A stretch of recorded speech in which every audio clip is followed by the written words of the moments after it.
Canada. Put on a suit, drink water, don't drink and drive. Hey, man, call your mother. It means nothing. It means nothing. Nah, they lying to you. It's about the money. Now you're more fluent.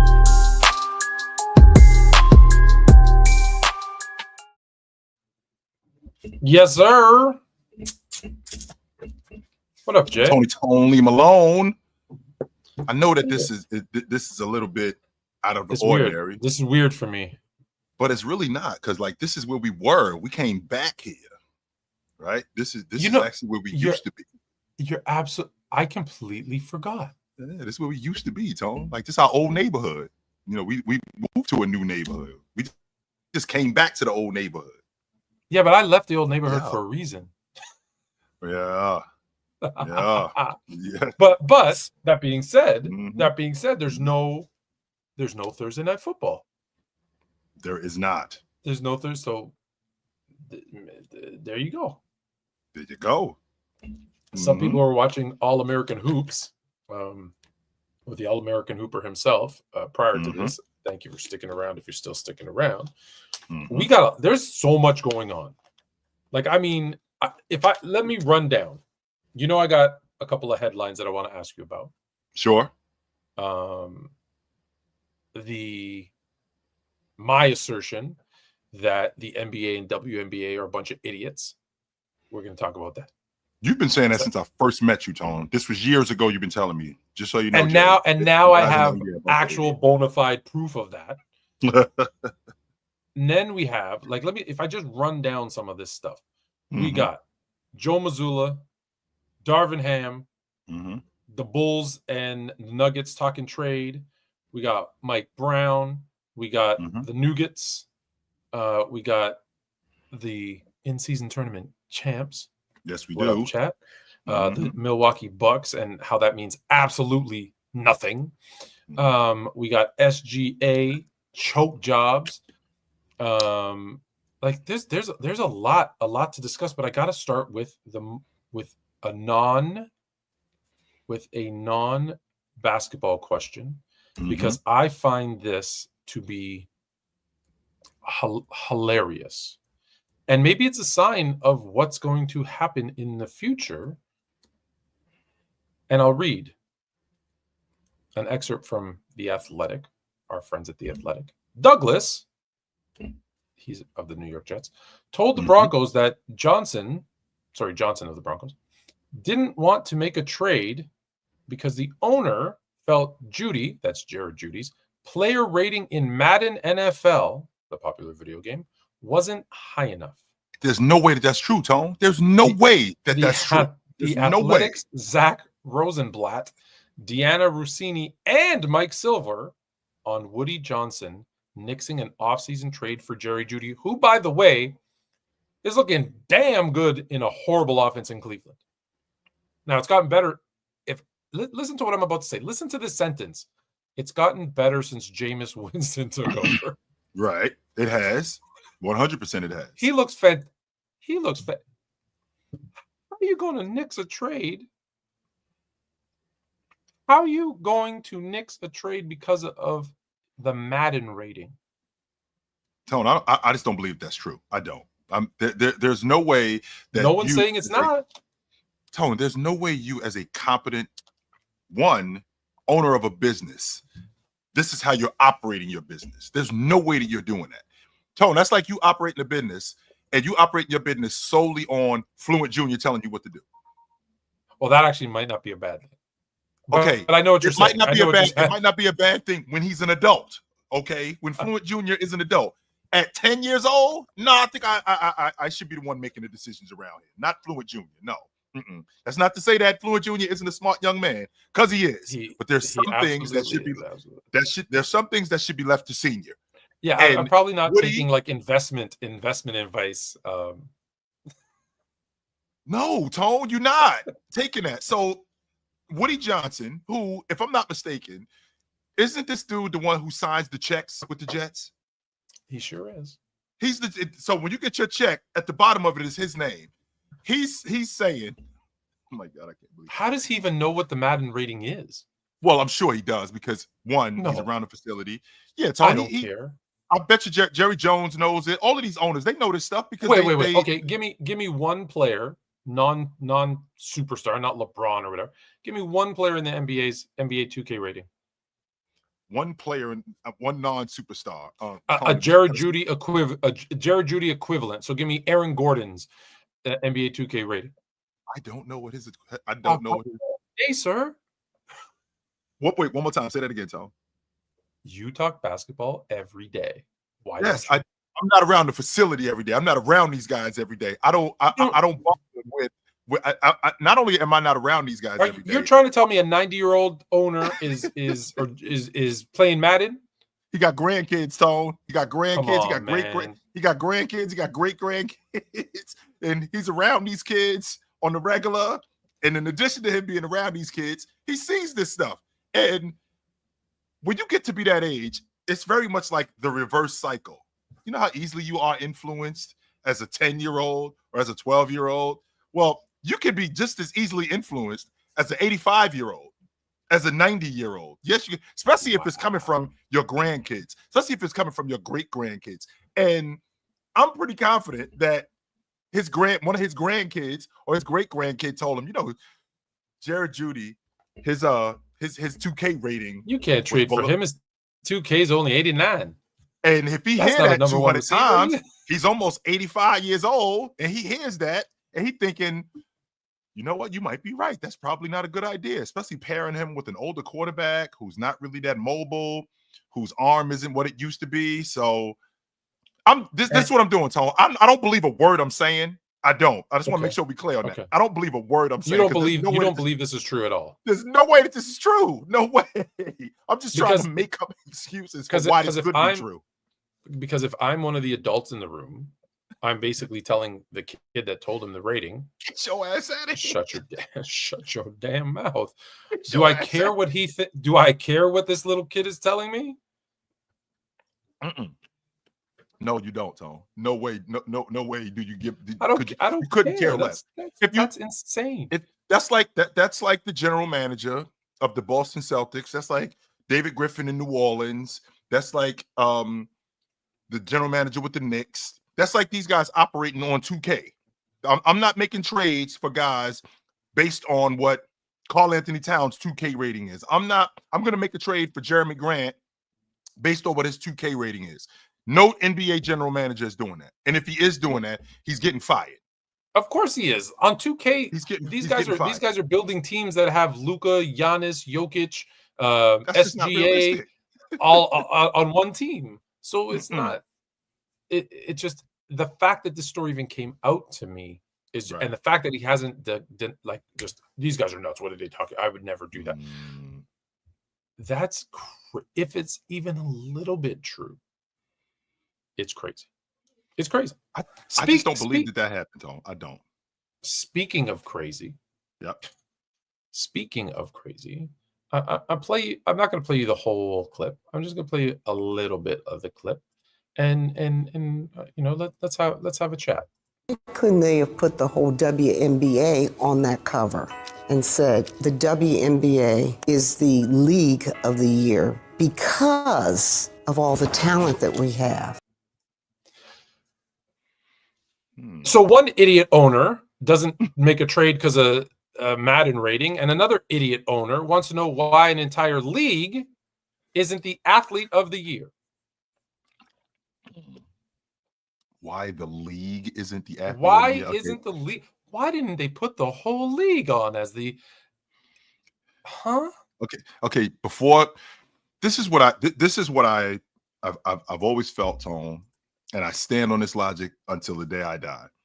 It's okay to give people credit for forwarding something that's bigger than them. It's okay to do that. When Caitlin Clark showed up, you guys were less than. With her showing up, she made you guys a bigger deal. Why can't you just accept that? Why? Why isn't it okay to just accept that she's made you guys? Bird made the NBA a bigger deal. I'm cool with that. Let me ask you a question. Let me ask you a question, because we're of the same age and we lived through that. Do you remember this much blatant both directions, by the way, blatant racism. Both No. directions. No. With Not Bird, at all. I'm specifically talking about Bird and Magic, No. with the exception of maybe Boston. No. With the exception of maybe I don't remember What? anyone hating Bird and Magic for saving the league. No. Now, That people wasn't said, the of course, problem. people said negative stuff. Of course they did. Of course. And of course there was racism. Of course. But we weren't, like, the NBA wasn't fighting it. They're No, they literally weren't. shooting themselves in the foot. Right. And on top of that, Tone, the NBA with Magic and with Bird, they embraced it like, yes, this Of is so great for course. what we're doing. Yes. The WNBA, you would think that a business that has been in business for as long as the WA has been in business, and up until this point has made this much money. This much money is what they've made. Take it a step further. Has made negative So they money. haven't made not only have they They've not made any money, they've they haven't lost broke even. money They've lost money. Now even we have this some- year. Even this year, just be clear, over $500,000 in revenue, which is like triple what it was a few years ago. Yeah. They're still losing money. So we have a business that's floundering, and we have somebody that's enhancing our business. We've got more eyes on the league than we've ever had. It's one of the most talented leagues. This woman who showed up is getting more eyes on the league, which I'm all for that. I've always been all for that. I'm always going to be all for that. And why you aren't embracing it is just beyond me. Tone, if I played in the NBA for the last, I don't know, 4 or 5 years, and you showed up, and now the NBA is looking at you going, okay, Tone being of Greek descent or he's white, this is good for the league. I'm not thinking that this is good for the league just because I'm not looking at you because you're white. I'm thinking, you know what? All those eyes that are on Tone, they're going to eventually come to me, and they're going to come to this guy, and they're going to come to this guy, because eventually it's not just going to be about him. And it's not just about Caitlin Clark. And she knows that. And she's embracing that. She's like, yo, we got a bunch of other great players in this league. I'm just here to enhance that, to show you that. Your issue with her is that she's white, which doesn't make any sense to me, because I didn't have one problem with the fact that Bird was white. I didn't. So let me say, I don't think the issue is that she's white so much as the issue is a lot of white fans have come, and they're not being completely respectful either. But I think the issue is more with those fans that came along. Right. But at the same time, it's about the money. Collect your money. Like I've mentioned to you a million times how incredible I think Asia Wilson is, right? How many people would have known who she was outside of people who watched the WNBA before last year? They wouldn't have known or appreciated how great she is. Even the ones that, the Diana Taurasi's and all the Brianna Stewarts, all these other great players, I guarantee you there's 100,000 new people that know who they are now that didn't know them before. And that can't be a bad thing. And now here's why what I'm afraid of. They've turned it into a bad thing. Caitlin Clark is saying, oh, well, I don't know, being athlete of the year, there's so many people that, that built up the league. It's not about the league, guys. This is an award for you because no one made more headlines. No one caused more buzz. No one had a bigger impact on a team's viewership, a league's viewership than you. And that's not to say no one else had any of that. No one had a bigger impact. Why is she the first WNBA player to be athlete of the year? Because she's the first one that's made this big of an impact.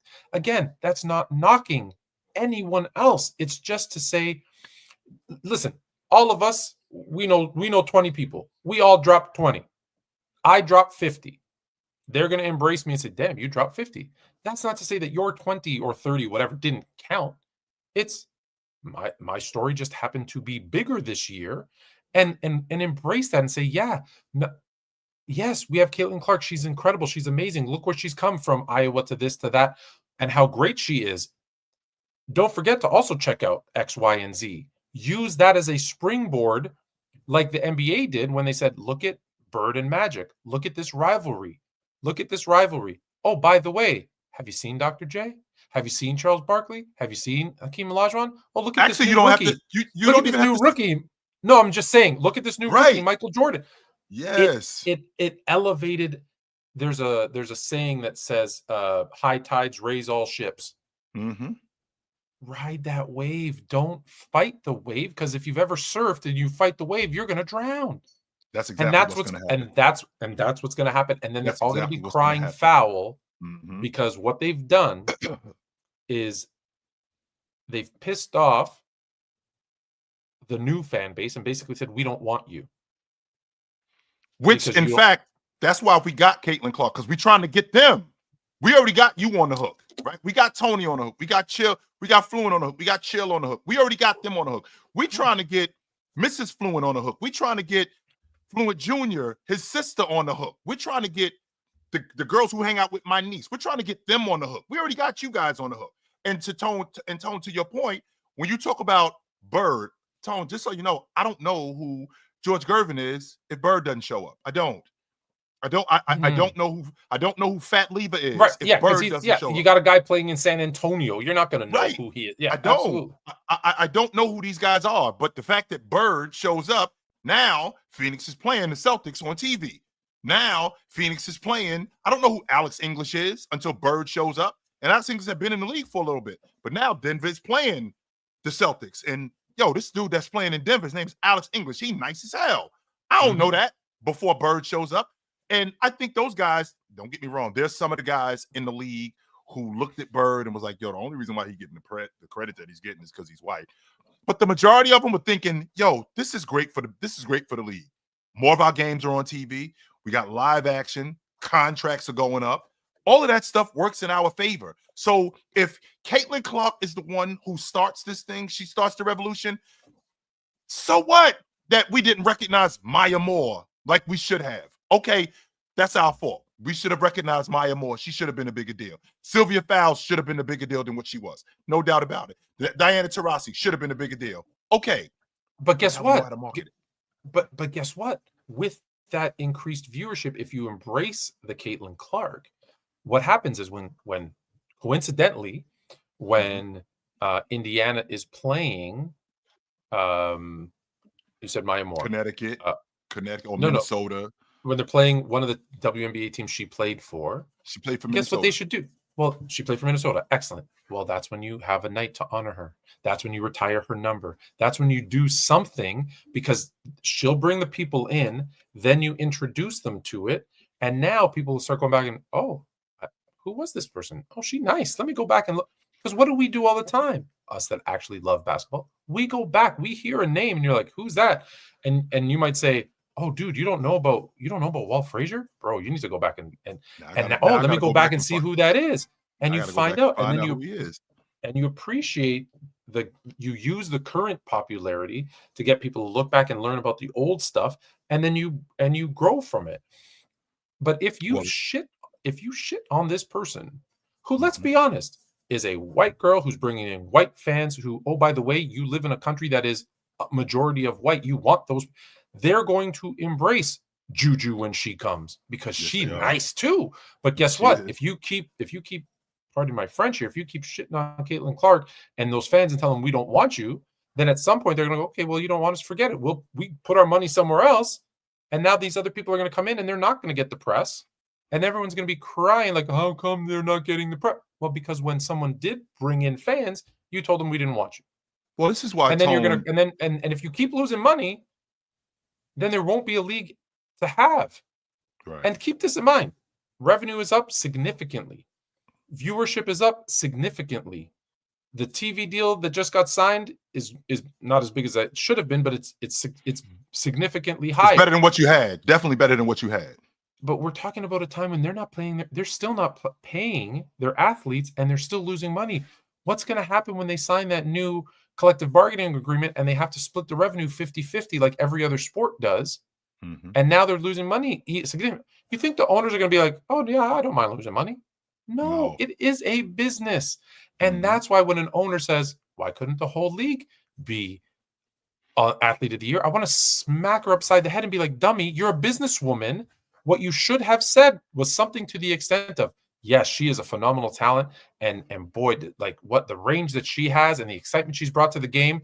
But don't forget to come check out our Mystics, because we've got this player, and you want to check them out. And we look forward to playing Indiana next year, and you guys watching what we have to offer, because it's a beautiful game, and we have stars like Caitlin Clark, and you Right. build it up instead of tearing it down. And that's what drives me nuts. It's like, here's a bunch of money. No, I'm going to burn it and set it on fire. I don't want it. Because it came from you. Because it came from me. you. That's why. And it's not that, and it's not that it's drug money or something like that, Tone. This is actually good money. This is good money. And it's crazy too, because you just brought up a really interesting point, being the businessman that you are. Tone, you think it's a coincidence that with the fanfare that they have now in the WNBA with Caitlin Clark and with Angel Reese, that Minnesota decided to retire Maya Moore's jersey this season? Oh, did they? Actually, what a surprise. Actually, they did. They retired. And on top of that, she's up for the Hall of Fame this year. Since we on these kind of things are not a coincidence, right? These things, this is not a coincidence, so right. So when you have somebody like Caitlin Clark come along, that tidal wave, jump on it and ride it. It's that simple. Jump on it and ride it. There's no coincidences in business. None. It's never none. It's making money. Go. Surprisingly, we're gonna talk about it a little bit more. So simple fit, and you know what? It's not too late. It's not too late to embrace what you've got.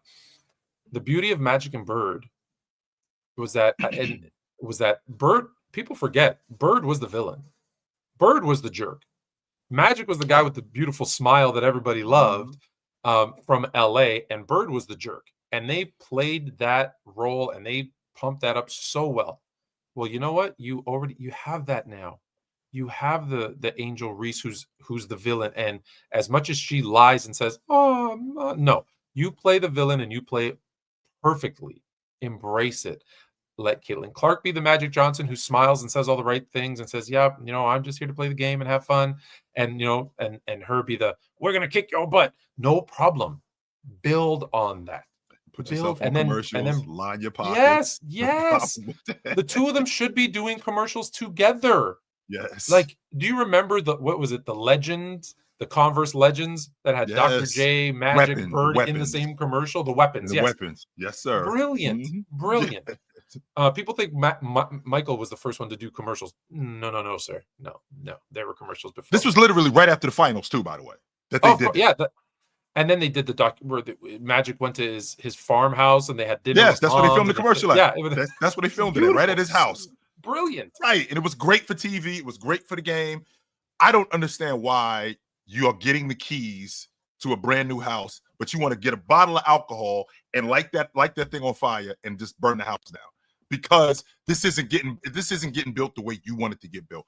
Why do I care, Tone, that Caitlin Clark is the reason why we're getting our league is getting enhanced? I don't care. They don't even want to admit it. And I just think to myself, guys, like, understand the demographic of your country, understand the demographic of the fan base that you have, and the fan base that you need to be successful, and you can cater to all of them. You can. But if you just dump on the majority of them because you don't want their money, well, then don't cry poor later. And listen, we've gone to an extreme with like certain like wokeness things that went too far, and we've seen companies like Bud Light pay the price. Mm-hmm. There is a fine line where you can cater. When I say cater, you can advertise to multiple segments and demographics without insulting anyone's intelligence or knocking. Like, you can do that. We have companies, the Nikes, the McDonald's, the whatever of the world that understand you're all our customers. We're all consumers of this product, and it might be in different ways. But I think I'm running a business, and I get that this is not popular what I'm about to say. I am running a business, and my first priority is profit. My second priority is everything else. My first priority is profit, and as long as it's not illegal and it doesn't, negatively affect the populace and those types of incense riots, like nothing that, what I mean? As long as it's respectable, make your money. Have you ever heard me say to anyone, don't make your money? No, go make your money. As long as you're not doing, shady crap, whatever. Make your money. Just so you know, guys, Tone is a capitalist. Tone is all about the bread. At the end of the day, Tone cares about getting paid. Yes. When Donald Trump tweeted out Canada to be the 51st state, I was the first one that jumped out of my seat. I was like, yep, let's do it. Now, let me be clear. Let me just put this out there. I don't think Canada should be the 51st state. No. I don't know if I've said this to you before. I believe we should be the 51st through the 60th because we have 10 provinces, 3 territories. I think the 3 territories should be brought into the 10 provinces, and then the 10 provinces should be state 51 through 60. Because Canada's I did the huge country. What are we doing? Canada's a huge country. Canada is not like a state. But there's only like California. Only 10. Exactly. Yes. Yeah. You could fit like 10 Texases into my province of Ontario. Like we're big. Now nobody lives in 90% of it. But I did the flag up with 60 stars. Mm-hmm. And a couple of little maple leaves sprinkled in there. It looked beautiful. I had AI do it. It looked beautiful. I love my AI. It looked beautiful. And just think of all the wonderful things we could share. We could give you ketchup chips, poutine, right? We can get lower taxes and some guns. Like there's so many good things. And now remember, Tone. Again, we were around during that time, and with Magic and Bird, there was that black-white thing. Yes, of course. But they played. Listen, we'd be lying if we didn't, acknowledge that that's a thing. Of course, 100%. That black-white thing was there. Bird was the middle America white boy that was purebred, and everybody loved him. That's what the arenas in the NBA were filled up with. They were not filled up with people who looked like me. Magic was the Hollywood kid with the great smile, with the commercials, and everybody loved that about him. Even though Magic was actually the Midwestern American. He's from East Lanes in Michigan. Right. He's not. There's nothing Hollywood about him. Yeah, they made him Hollywood. They made him Hollywood. Absolutely. So they still played that up because again, I have to reiterate. Okay, I wasn't paying a lot of attention to Bird being white. I wasn't paying a lot of attention, but I did recognize it because again, I'm a teenager at that point, right? When Bird is becoming Bird, I'm a teenager. But the older I become and the better Bird gets, the more I'm recognizing, that black-white thing is going away. And if you think about what sports is in the end, if you think about basketball, football, as athletes, this is, and I'll say it for the people, this is the least color of any job that you'll ever have because we don't care about that. I don't care about Tone being white. Can he play? When you can prove that you can play, the race starts to blur. It goes out the window. Because you're right. There's a really good documentary where they're interviewing a bunch of the players, and they're like, "Who is this slow, unathletic white boy?" And then they're like, "Damn, he could play." Uh-oh. And then it didn't matter. Then it didn't matter. Once they're like, he's hitting a jump shot from there, he's driving and dishing, he's doing this, he's doing that. Oh, I don't care. I don't care that I need to play him up because he can hoop. Yeah. Yes. Yeah. So you can use what Caitlin Clark and I'm not even going to talk about Angel Reese because I do think, and even though Angel Reese is a part of this, I'm talking about Caitlin Clark specifically because I feel like she's the one who's the draw, and I do want to focus on her, and I want to focus on her accomplishment and what she did as the athlete of the year. Because Tone, just so you know, this isn't a woman who's been in the league for 6 or 7 years. Just so you know, I just graduated college. I'm a 22-year-old kid, right? So I could have screwed this up. I could have said the wrong things. I could have done the wrong things. I could have been in the streets. I could have done all of that stuff, only except I didn't. I didn't. She did a little bit do the wrong thing from a fan base perspective, not from like a political thing.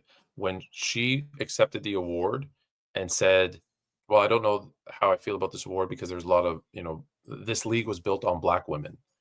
That's absolutely true. And that's fine. Sure. However, that her fan base was like, no, you don't need to. I think they started calling it, and I don't agree with this, but I'm just putting out what they said.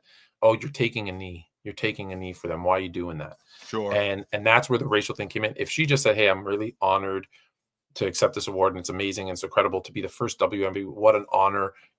Let me shout out some of the ladies that came before me, XYZ, that helped build the WNBA. I think that would have been a more embracing answer. because she said the right things for the WNBA and for what's been going on, and I get why she said what she said. But again, I'm strictly speaking business money wise, she could have answered it a little bit different to not kind of push More away politically correct. Yeah, because saying I don't want that fan base. I don't think she's saying that she doesn't want that fan base. Yeah, Tom. I know. I think she's just recognizing who came before her. Listen, Yeah. before I got here, this league was built on women, on black women. This league was built on that. And will continue during and after. Yeah. And her fan base isn't only white people; it's black people too. Yeah. It's Spanish people. There's Spanish girls who watch basketball. That's like, yo, I want to do that. There's white girls who watch that. That said, I want to do that. There's Filipino girls. There's Indian girls. I mean, there's Asian girls who look at her and go, I want to be like Caitlin Clark. I want to do that. She's very much like the Steph Curry of, it didn't matter what color you are. You're like, oh, I like the way he plays. I want to try to be like that. Because that's something you can't shoot like either one of them. But in your mind, that's something I can do. Like, again, when I see LeBron, I can't be 6'9", 250 and jump through the roof. Like, I can't do that. I can't be Mike. I can't walk on air. But like, if I shoot enough, I can shoot like Steph. No, you can't. But there's nothing physically stopping me from trying.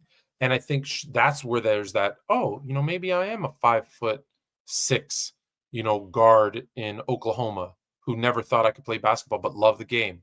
But I probably, if I practice hard enough, I could shoot like her. But that's the other thing about this, Tone, that this also isn't fluff.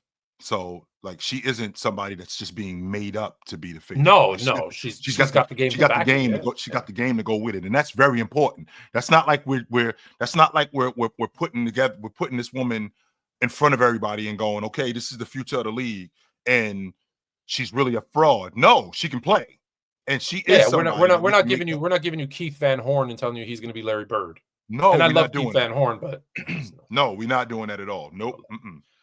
Check out Brian Scalabrine. He's the next big center. No, sorry, Brian. We're not doing that. No, this chick is the real deal. Yes, she is. She's the real deal. So WNBA has some work to do. Obviously, I still don't think it's too late. It's not too late. The NBA is having some problems too. Oh boy.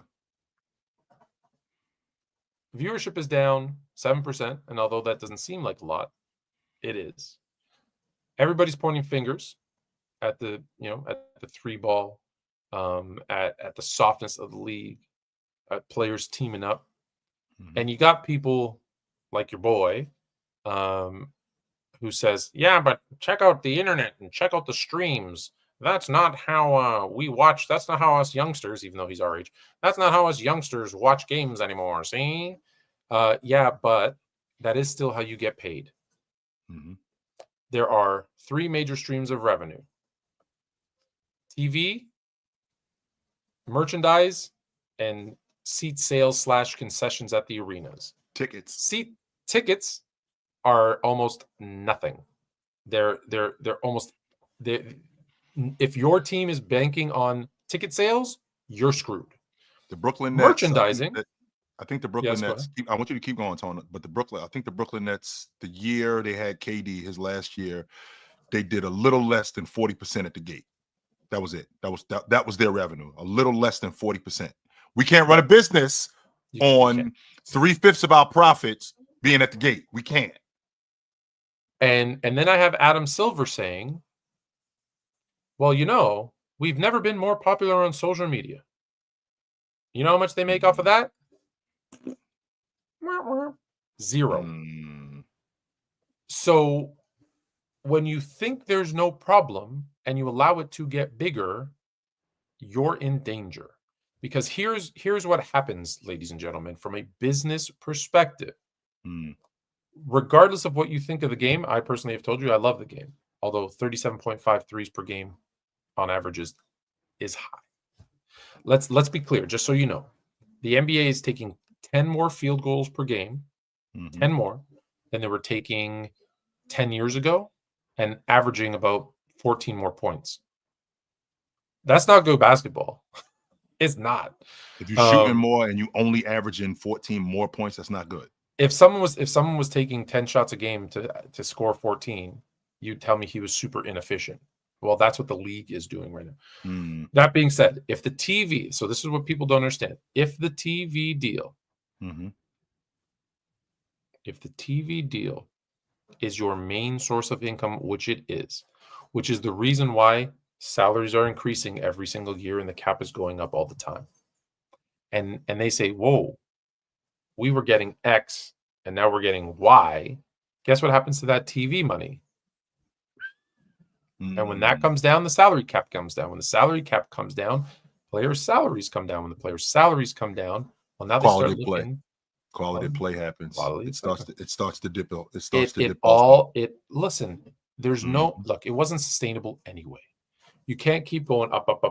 Like, I mean, there's like 10 guys making over $50 million a year. Like, that's not sustainable anyways. There's going to be a boiling point where it has to stop. It's like the housing market, right? The bubble's going to burst eventually. And if you don't adjust it, it's going to burst and just collapse. Versus if you trickle it down, it's less noticeable.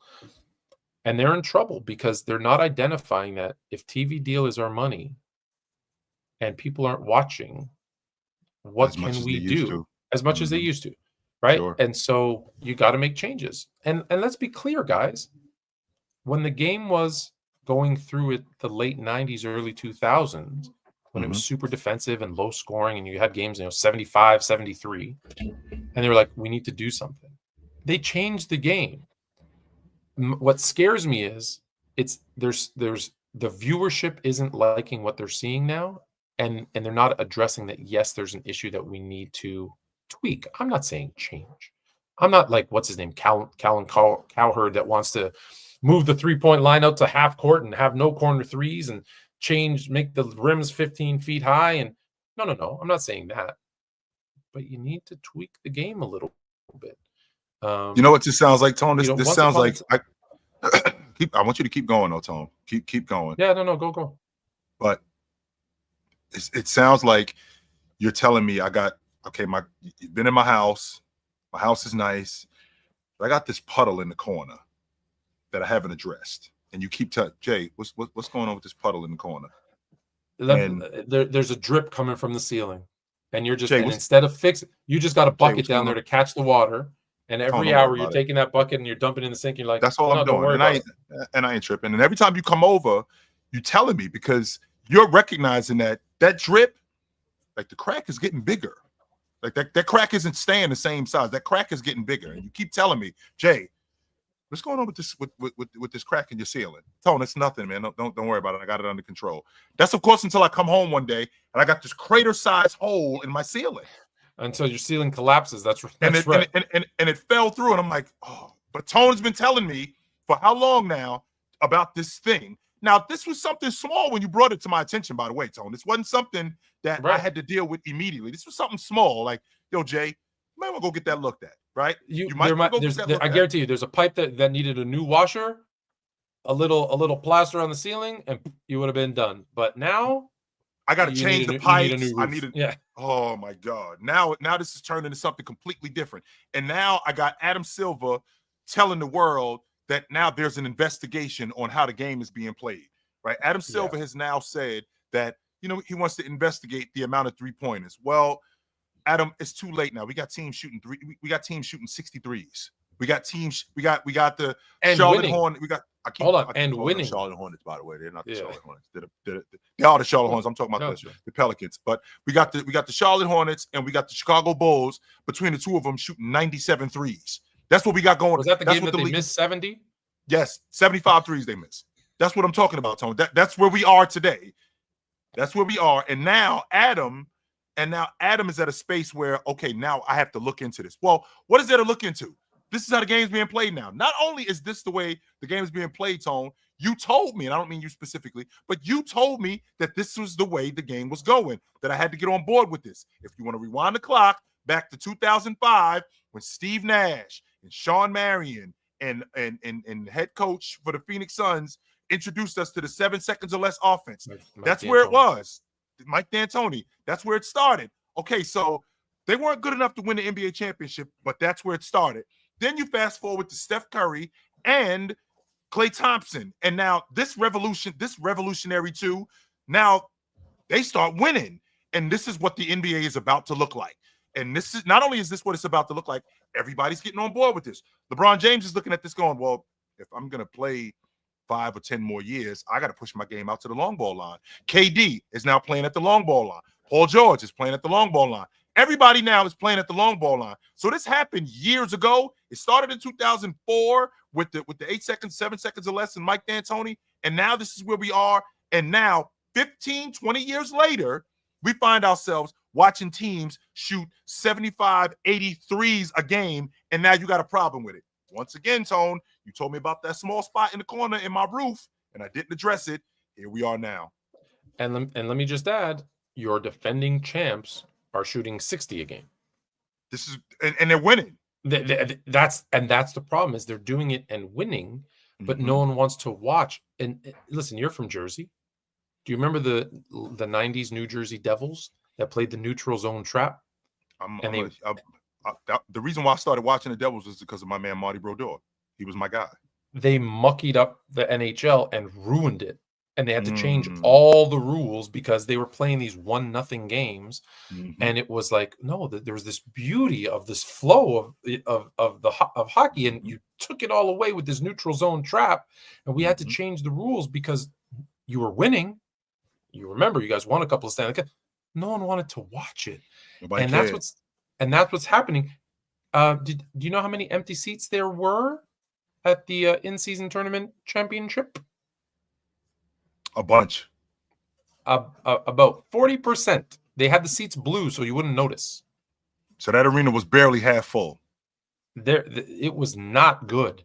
And that's why when we'll talk about Milwaukee in a second, but that's a problem. That's a problem that needs to be addressed. I don't know, make the mid-range worth 4 or something. I have no idea, since it's the hardest thing to shoot, apparently, is the mid-range. I don't know how to... I don't think the 3 ball. Okay, no, if I may just quickly, 1 second, and then I'll let you finish. What has happened is we had point guards that were distributing the ball. We had shooting/scoring guards who were either shooters or slashers who were scoring. You had small forwards who were your Swiss Army knife. You had your power forwards who typically were post players and powers and rebounders. Then you had your centers who could be scorers, but typically were shot blockers and et cetera, AO.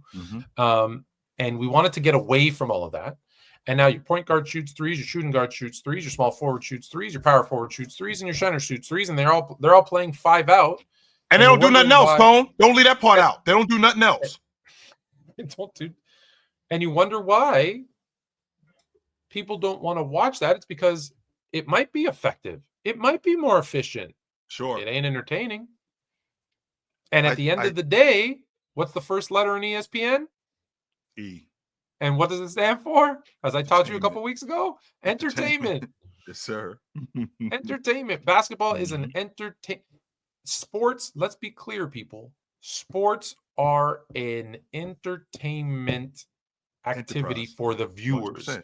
Okay, you pay money to be entertained. It really doesn't matter.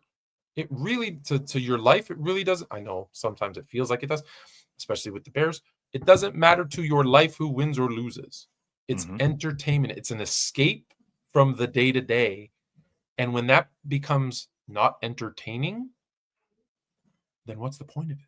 Sounds like going to the movies, Tone. Like if I go to the movies and I go to the movies to be entertained. Well, if I'm going to the movies and this movie sucks, and the majority of the movies that I go to, they suck, guess what's going to happen? I'm going to stop going to the movies, which means that I'm putting pressure on you. You now have to make better movies.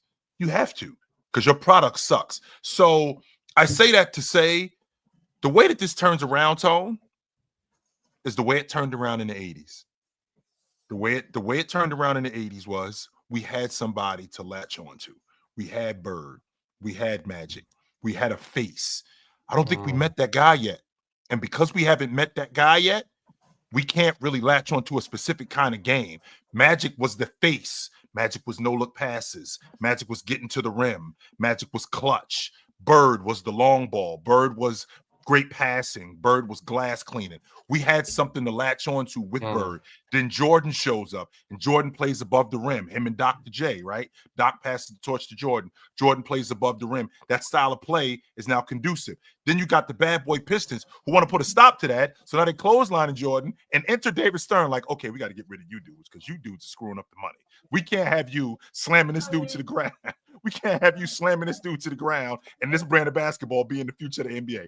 Hell no. No, I don't think so. That's not going to be it. So I think that in order for this to change, we have to meet that face of the league. And it's not Wemby. James is on his way out. Curry's on his way out. Kevin Durant is on his way out. I don't think that we've met that guy yet, Tone. Once we meet that guy, and I think when we meet that guy in that game, I think the game will change. I think there's going to need to be a rule change or two that changes the game, because even if there's a face, that person's going to be a 3-point shooter. You think? Of course, don't forget, I coach youth basketball. I watch.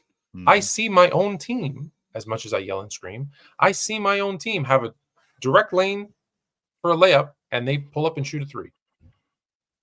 Now, I'm very lucky in the last game. Shout out to my boys who hit like 18 of their 23s, and we killed the team we were playing. But that is not the game of most. And although there's the exception, there's a player here, a player there who doesn't shoot 3s.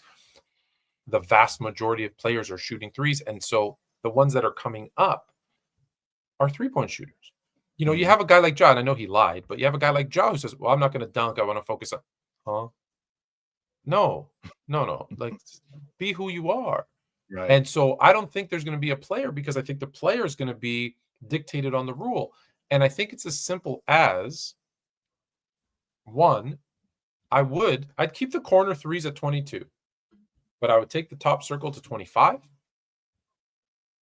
That would eliminate some of the guys who are shooting that 3, because they don't have that range. Look, the Steph Currys, the Kevin Durants, the Devin Bookers, the Trey Youngs, those guys that shoot, it doesn't matter. You can make it 30 feet. They're going to still be shooting them. But you move it that 1 foot, you're going to eliminate a lot of those stretch 4s, stretch 5s, with the exception of the corner 3, which actually is good basketball, because to get to that corner 3, typically it's a drive, penetration, and a dish. That is actually good basketball. The next thing is, you're allowing zones, then allow zones. No defensive 3 seconds. No defensive 3 seconds. Let them have a Zach Edey. Let them have a there's one anymore. A Dikembe Mutombo, an Alonzo Chet Mourning, Holmgren. a Chet. Well, he's not big. He's not strong enough. But let them have a guy who's going to camp out there and clog that lane a little bit, so you have to do other things. Because if I push out on those 3s that are now 25 feet, and I got my one guy in my defender there, well, now I'm going to bring back the mid-range. And as much as everyone hates the mid-range because it's so inefficient, it does create better basketball, because it allows for passing lanes. What we've allowed is driving lanes and deep 3s. And so you need to tweak. And look, there's different rules, but hand checking, I would allow hand checking of the of the 97, 8, 99 variety, which was, you couldn't do it full court. It was only behind center. You couldn't do full extension. It had to be with a bent arm, right? For that, as long as you have that bent arm and not full court, it allows you to play defense, which I think is so tough to play defense right now. Like, I don't think we have no good defenders. I think we have no one who's allowed to play good defense. And those two things are not the same. And they're not the same. They're not the same. Those two things are not the same. So when you create that need for mid-range penetration, making plays, you still have those 3. You still have Steph. You still have Trey shooting. You still have Dame shooting those deep 3s that everybody loves. But now the NBA becomes a 25 3-point shooting league instead of a 35. And instead of 0 mid-range, have you seen that chart that shows the new shooting?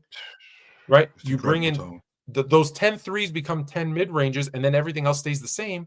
You now have balance. And as much as 3s are more efficient because they're worth 150% of a 2, it's more entertaining basketball, which unfortunately that people don't understand is important. Entertainment is important. And I feel like you can also marvel at a guy's skill set. I mean, how much do you really marvel at a guy cracking the long ball as opposed to throwing the ball in the mid post to a guy and seeing him go to work? Like, there's a reason why I gravitated toward Kevin Garnett. There's a reason why I gravitated toward Tim Duncan, because his skill set got enhanced because he played in the mid post, because he played in the post. Tone, I vividly remember, to your point about hand checking. And again, Kobe Bryant is going into year 2. This is the summer going into year 2, and he and I are going at it in that first game. And I'm going by him with my left hand, and he's bumping me with his forearm. And I'm like, and I'm not even thinking twice about it, because I'm like, this is the game, right? Yeah. I'm not like, what? I'm not like, what the hell are you doing? I'm thinking, this is how the game is played. This isn't something where, yo, what's going on? No, like if you saw that today, if you went by a guy and he bumped you just to stand you up, they'd be like, what the hell? No, he bumps me, boom. And I'm like, okay, that's part of the game. That's contact that I got to deal with. Hand checking, that's part of the game. Now, to your point, we don't want a guy guiding another guy like Derek Harper was doing. Yeah. Okay, we don't want that. But I would like I would like to be able to, when you're going downhill, I would like to be able to put hands on you to slow you down. What I equated to, Tone, is I equated to the cornerback, because you're a football guy. Imagine Randy Moss coming off the line of scrimmage, and as soon as he comes off the line of scrimmage, I can't put hands on him. I just got to you're cooked. I just got to match him in terms of speed. I got to see if I can run as fast as he does. Hell no, that's not going to happen. Which would just throw it up there. Randy's out there somewhere. Right, that's it. So I again, I feel like with where we are in terms of the game, there are some minor changes that I do think can be made, but I think that face of the league, I feel like once he shows up, I think we're going to have something different. But I think those rules help create a face of the league, because if you bring that one person down, because there's no defensive 3 seconds, and instead of 5 guys standing wide, you have 4 and 1 low, it opens up the mid-range, and it allows these guys who, let's be honest, are better shooters, more skilled, better ball handlers, better athletes than they've ever been. It gives them space to work, right? When the neutral zone trap went away, you could see what a guy like Wayne Gretzky could do. But when all they're doing is clutching and grabbing and holding him, you didn't see what he could do. So when all 5 guys are just standing out there and they're carrying the ball and they're traveling and it's just, guys, it's not entertaining basketball. Even though I love it, let's be clear, I watch basketball every single day. I still love it. But I'm just saying, can it be better? Yes. And I think from an entertainment standpoint, I think you pull that one person out. So now they'll still play 4 out. And again, that extra foot. So now you have Steph Curry at the top that's 26 feet out. The amount of spacing that he will give a slasher who can now take that ball and dunk it on the big man, right? Which is still, let's be honest, that's still one of the most, if not the most exciting plays, is when a smaller guy dunks it on a 7-footer trying to block him.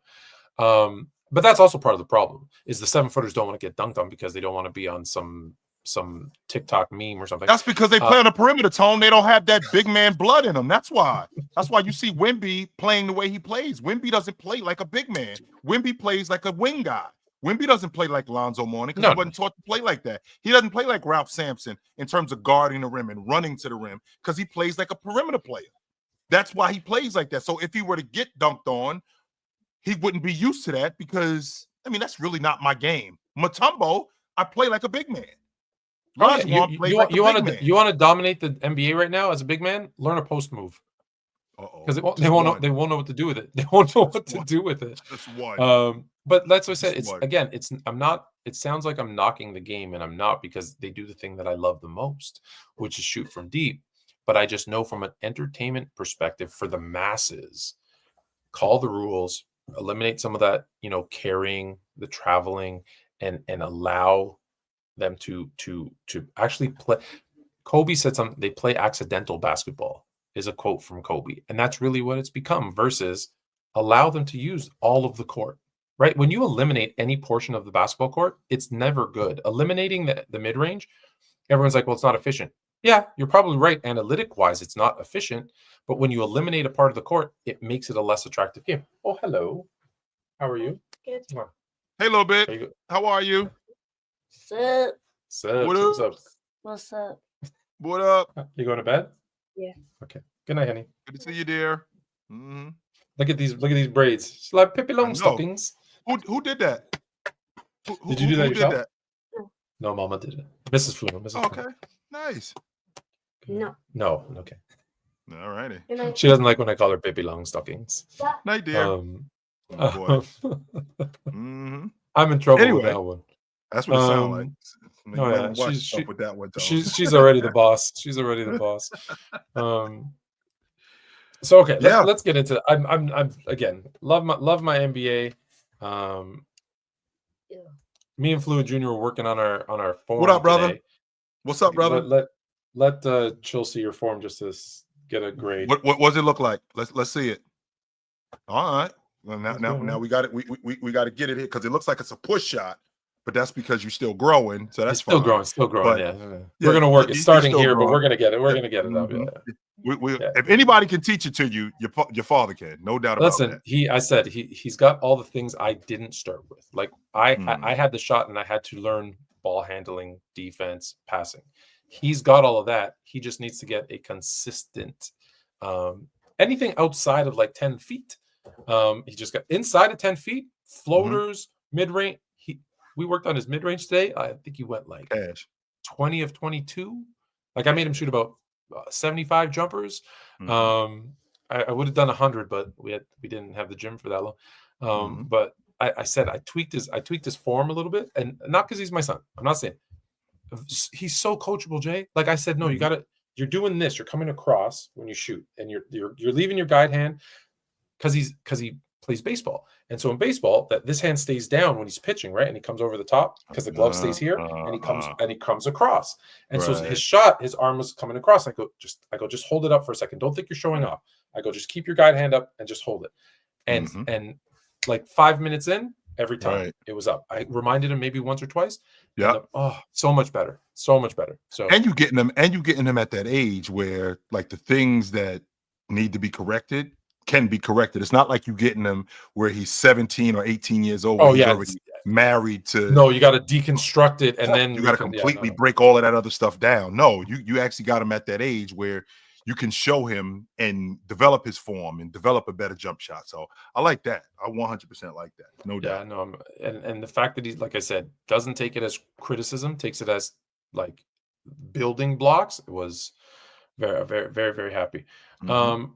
So NBA, I was gonna say David Stern, Adam Silver. If you need some help, let me know. We can work through it. You know, I'm always available. But there's so much going on in the NBA, and we talked about Giannis a little bit and this in-season tournament. So let's start there. We're gonna go in reverse order of what we had. Giannis in the NBA Cup final, which, by the way, I'll point this out. Remember last year? Everyone was like, well, if LeBron lost, you all would have said it meant something.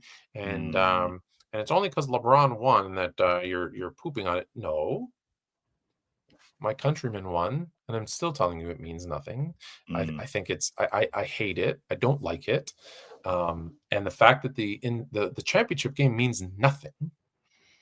I don't like that part. That part it means $500,000 to some people who I don't need like the it, fact so that that's it doesn't good. count. I don't like the fact that it doesn't count for anything in the regular season bothers the heck out of me. Like let it be like a tiebreaker, or like if you win it, no matter what seed you are, you automatically get the first round in the playoffs. Like I don't care what. Not the first seed, the home court advantage, excuse me. So if you're the 6th seed, you get home court over the 3rd. I don't care. I don't like that idea either, but I'm just saying, make it mean something. Right. It has to mean something, Tone. Yes. I don't like the fact that you can swap out one of your losses. You can swap out one of your losses for a win if you win the championship. Like anything other than it meaning nothing. But Giannis goes 26, 19, and 10 with 3 blocks. On the flip side, SGA 21 on 8 of 24 shooting, 2 of 9 from 3, and 3 turnovers. Right. Just a bad shooting night. Did the Thunder choke, or was Giannis and the Bucks just that much better than the Thunder? Are they I frauds? Are they frauds? I want you to say right now, are the Thunder frauds? No, I don't think they're frauds. Okay. What I do think is that they are a year away from winning the NBA championship. Even if they had Chet in the lineup, I don't think that they're there yet. No, I don't think that. However, I don't think they're frauds. But I saw them in the playoffs last year, and the same thing happened in terms of making bonehead plays, and down the stretch, they end up floundering. And I think that that has a lot to do with the progression. So we go from a team that was in the play-in tournament 2 years ago. Last year, they go from being in the play-in tournament to the number 1 seed in the Western Conference, and they lose in the semifinals. Shea makes a bonehead play to they get on the biggest stage in the NBA, which Tone and I disagree. Just so you know, ladies and gentlemen, Tone and I disagree. I am actually on board with the in-season tournament. I think it's a great thing. I think the competition level, I think it's great. In addition to the competition level being great, I think that it enhances what the regular season can be, because I think it's those matchups are a preview of what the playoffs can look like. Houston and Oklahoma City, that's a preview of what the playoffs can look like. Milwaukee and Atlanta, that's a preview of what the playoffs can look like, and I feel like it generates a buzz throughout the course of the regular season. Oklahoma City and Milwaukee still have to play twice, in addition to playing in the in-season tournament championship. They still have to play 2 more times. Oklahoma City still got to come to Milwaukee. Milwaukee still has to come to Oklahoma City. So I think it's great for the game. I think and I wasn't a fan of it. Telling you, when we had Sarah Spain on, I was like, this is a money grab. Nobody cares about this. Nobody's going to care about this. But And it is, and it's true. But with that being said, there was nothing else going on in the NBA on that Tuesday night, Tone. There were no other games. Nothing. Well, there was no other games because they took the week off to do it. Right. But what I'm saying is that they had that in-season tournament championship game highlighted for that night, and nothing else was going on. And with nothing else going on, you guys were center stage. I'm not equating this just being a bad. I'm not equating you guys. But they didn't go watch. No one went and watched.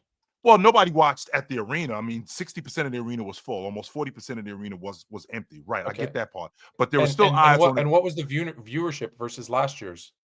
That's what I'd like to know. Was it down, Tone? Because down. Was it down because it wasn't the Lakers? Because it was up because LeBron James was in it. Correct. It was up because the Lakers were in it. Are you which going to means fix it so that every year that LeBron's in it? What happens next year when and this is why I say I don't like it. It's because it's a gimmick, and gimmicks don't stand the test of time. No, they so don't. What happens next year when you've got the Atlanta? Who were the last 4 teams? It was the Bucks, Atlanta, Oklahoma City, and Houston. Sure. When it's Houston, next year when it's Houston and Atlanta, do you know who's watching outside of Houston and Atlanta? Probably not many. Nobody. People. Right. Nobody. And that's why those gimmicks don't work. So no, all I'm that saying doesn't work, Tone. No, that I doesn't. like the idea. I like the idea of creating buzz throughout the dog days of winter. Sure. But I just think having people peak, I guarantee you this hurts the Bucks, just like it hurt the Lakers last year. Guarantee you. Based on what? Based on what I saw last year from the Lakers. Well, they had to peak. And what happens after you peak? You're a football. You love your 49ers. Do you want them peaking weeks 1 through 8, or do you want them peaking weeks 12 through 18?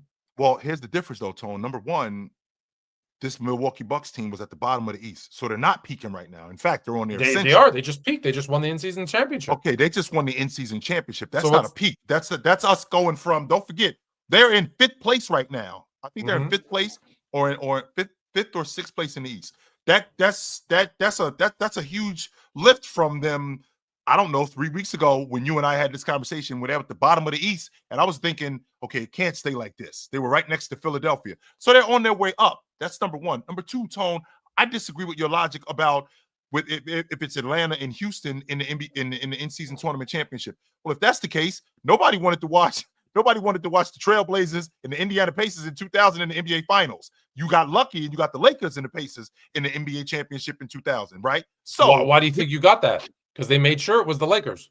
No, they didn't make sure it was the Lakers. The Trailblazers went to pieces, and they got lucky. The viewership got lucky. What I am saying, though, is we can't do it where we're just worried about matchups. No, we can't have that because that's the same logic with the NBA playoffs. That's the same logic with baseball. Tone, I watched the Tampa Bay Devil Rays in the World Series against Philly. They didn't even sell out the arena. Not only did they not sell out the arena in the World Series, nobody cared. And People that's not talk, good for business. right? But people talk all the time. Here's the difference, Tone. People talk all the time about loving the underdog. You talk all the time about that, only except That's a when the lie. underdog. It's a lie. That's not true. It is 100% a lie because you don't watch when the underdog is in. So, with that being said, with the in-season tournament, okay, sure, we need to have we may need to have the Boston Celtics in the in-season tournament championship a little bit more.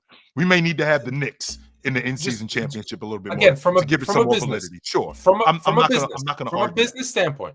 From a business standpoint, I'm not going to argue that. Sure, the Emirates gave a bunch of money to host the in-season tournament, right? It's called the Emirates Cup now. That's what it's you know called. why they gave that money? Because it was a huge success last year with the Lakers and LeBron being in it. They gave that money. Now half the stadium is empty and no one watches it on TV. Do you think they're going to give that money next year? I think that they come back with maybe some assurance that we're going to have better teams in the final, even though we did have stars. You can't do that. You can't assure them who's going to be in it, so their money's going to come down. That's all I'm saying is if that's why the teams matters, because the teams make viewers, the viewers make the money. And if there's no viewership, there's no money. And we have a star though, Tony. We have Giannis Antetokounmpo, the second best player, arguably, and we're going to get to this in a little bit. We have arguably the best player in the world playing in this tournament, and they win it. So there should be eyes on this. But there wasn't. There should be. Why aren't there eyes on this when we got a player of this caliber playing? You know why? In-season tournament championship. Because they did a horrible job marketing it. And that's another problem with the NBA. They don't know how to market their product. They don't know how to market their stars. Why is there no face of the league? Because they don't know how to make one. You make the star. They did. Jordan wasn't a star just because he was a phenomenal player. No, they knew they had the right guy. They knew they had the right guy, and they pushed him accordingly. Mm-hmm. This is our guy. Who are they pushing? Well, they picked. Who are they pushing? They tried to push Anthony Edwards. They didn't give it a fair. Yeah, it takes time. It just can't. They tried to push Anthony Edwards. They tried to push Ja, but Ja's a goofy, and Ja got wrapped up in the nonsense that he got wrapped up in. They wanted to be Jason Tatum for the American appeal.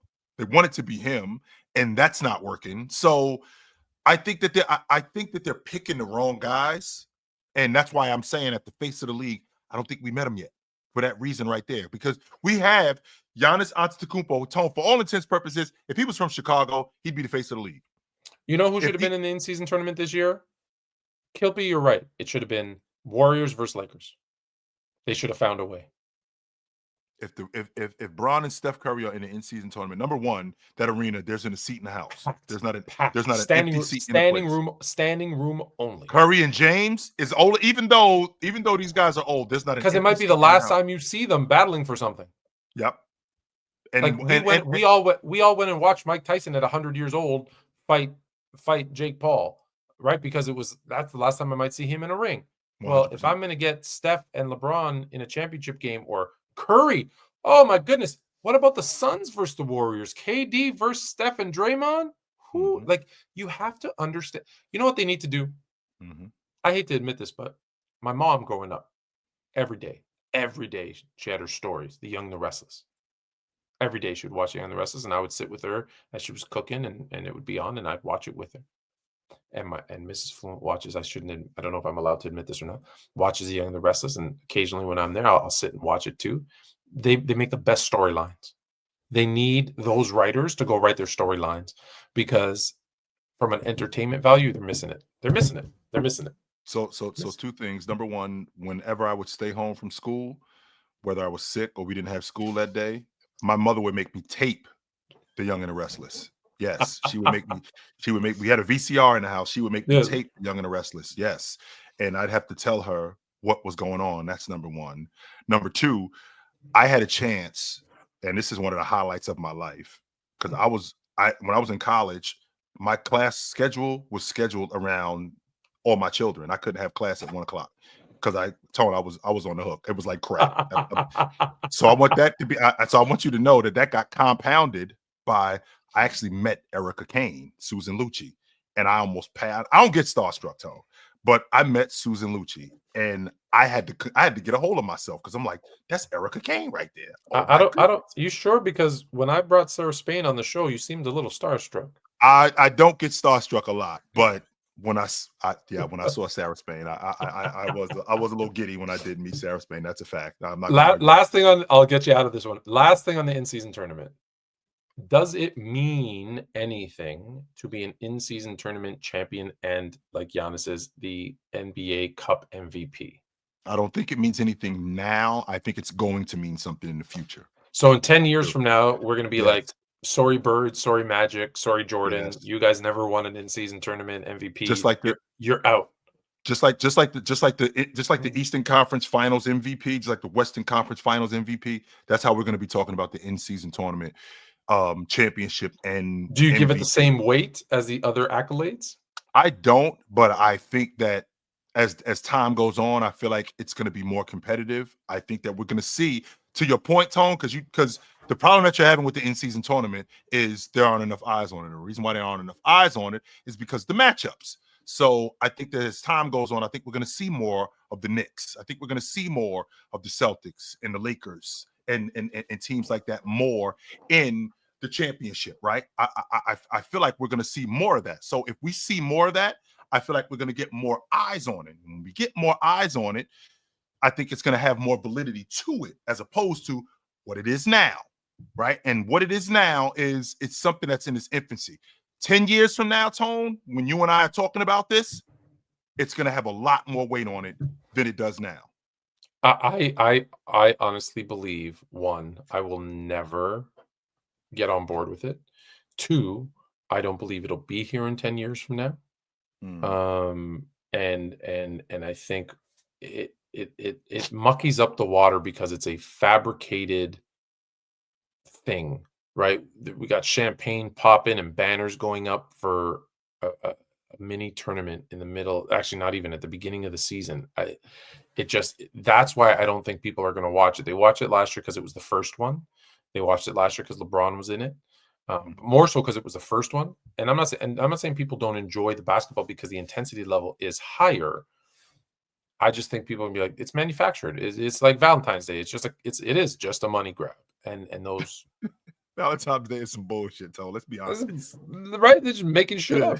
Joe Mazzulla said he's part of the problem with the ratings falling because he doesn't watch basketball. Mm-hmm. And you know what, Tone? I think he said something that a bunch of coaches in the league are doing. If I had to guess off the top of my head, I would guess 60% of coaches are not watching NBA games. At least 3 out of every 5 coaches, I don't think, are watching NBA games. I think that they watch film to scout. I was gonna say, I don't think any coach watches games. Yeah, I think that they watch film to scout teams, but I don't think they're on a Tuesday night sitting down watching a game. I don't. And if I was an Eastern Conference coach, how much Western Conference teams would I watch? None, because I'm playing 2 of them, or I only play them once at home and home. You're only playing 2 games against them. I'm playing 2 games against them. I don't care. I'm going to play my game and make them adjust. It's going to be my mindset. And if I got to play one, well, it won't be till the NBA final, in which case I'll have enough time to watch film and come up with a game plan. I don't think they're watching. And you know how busy coaches are. We've talked to coaches. They're so busy because it's not just coaching. There's film, there's practice, they got to do events and scouting reports, all that kind of stuff. They Yes. got no time to watch games. So I'm not surprised by that at all. I just think he's the first one to maybe admit it. Right. But there's a bunch of coaches who aren't watching. Now, don't get me wrong, Tone. And how do you feel about that? Like him being honest and saying, I don't watch basketball. Well, that's what I'm saying. Tone is an assistant with the Trailblazers, I might peek my head in if I'm coaching Charlotte because Tone is my man. So I might peek my head in. Yeah, I know Tone. He's an assistant with the Trailblazers, and I'll do that. But the fact that he doesn't watch games, I mean, I understand it. We can't expect these coaches to love the game like that. I mean, this is my job, right? This is my job, but I don't spend all day, every day watching all the games in the NBA. No, I'm concerned with my team. not only am I concerned with my team, I'm concerned with the team we're playing next. You're not going to catch Joe Mazzulla on a Tuesday night. I mean, I think they play tonight. You're not going to catch Joe Mazzulla on his off day catching Charlotte and Atlanta when they don't play them for a month. No, that's not what he's doing. And to be honest with you, Tone, I think that that's going on in all sports. I don't think that there's coaches in baseball. I don't think the coach of the Yankees is watching. Yeah, in baseball, you have no like you play Right. every single night. But yeah, I know. I feel the same way about coaches in the NFL. I don't think that there's coaches in the NFL that are watching games. I think that they're scouting. I think So that you they're don't paying you don't attention to their think team. team plays on Thursday? Yep. They're not watching games on Sunday or Monday? I think that the players are. Oh, you I don't do. think the coaches are? I think the players are. I think coaches may peek their head in and watch a game on Sunday, but for the most part, and on top of that, it's only in the NFL, it may be a little bit different because the games are only once a week. Yeah. Because the game now in pro basketball, I mean, Tony, you got 13 games tonight, right? Tomorrow we got 3 games, right? So coaches are working. I'm working tonight. And after the game tonight, we got to get on a plane, and we're in Charlotte tonight. I got to get on a plane, and we're in Brooklyn in 2 nights. So I'm not really able to watch a lot of games. My issue isn't with Joe Mazzulla saying that he doesn't watch games, because again, there's plenty of coaches in the NBA who don't watch games. My issue is him, and I spoke about this earlier.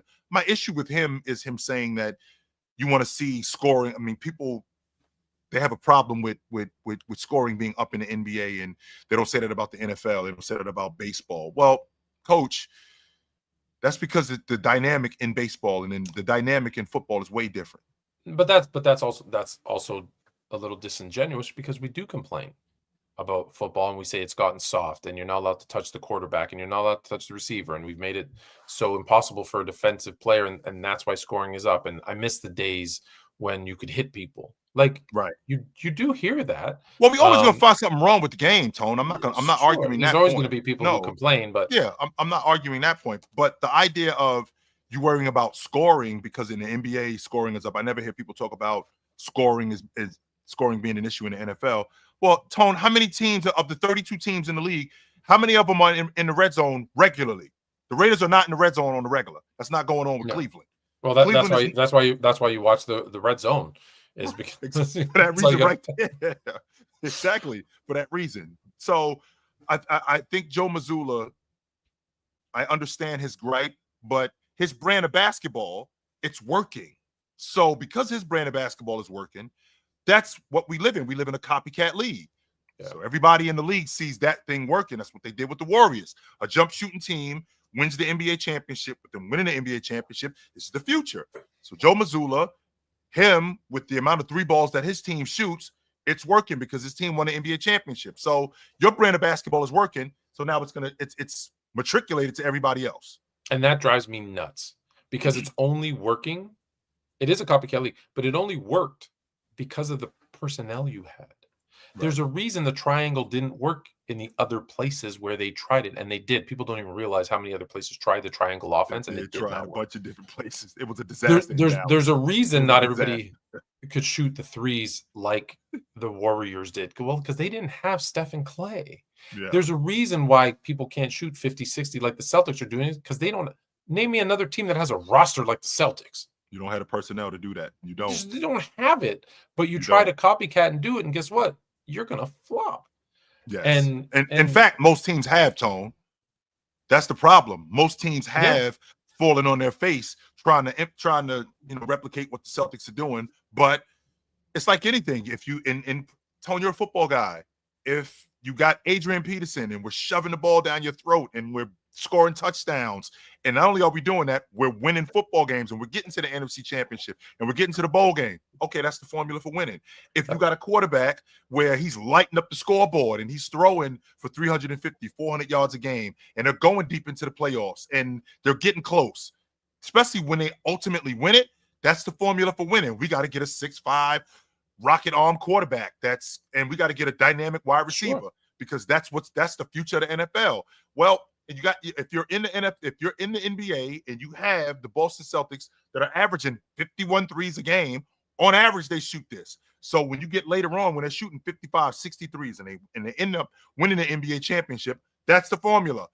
But not realizing how long it took to put that archetype together. Jason Tatum's been in the league 8 years. Jaylen Brown, we're going on 9 years that he's been in the league. These guys have been together for a while, right? So Peyton Pritchard's been in the league for 3 or 4 years. That archetype is not just thrown together. So we put these guys together, and we put these guys together so we can get to this point.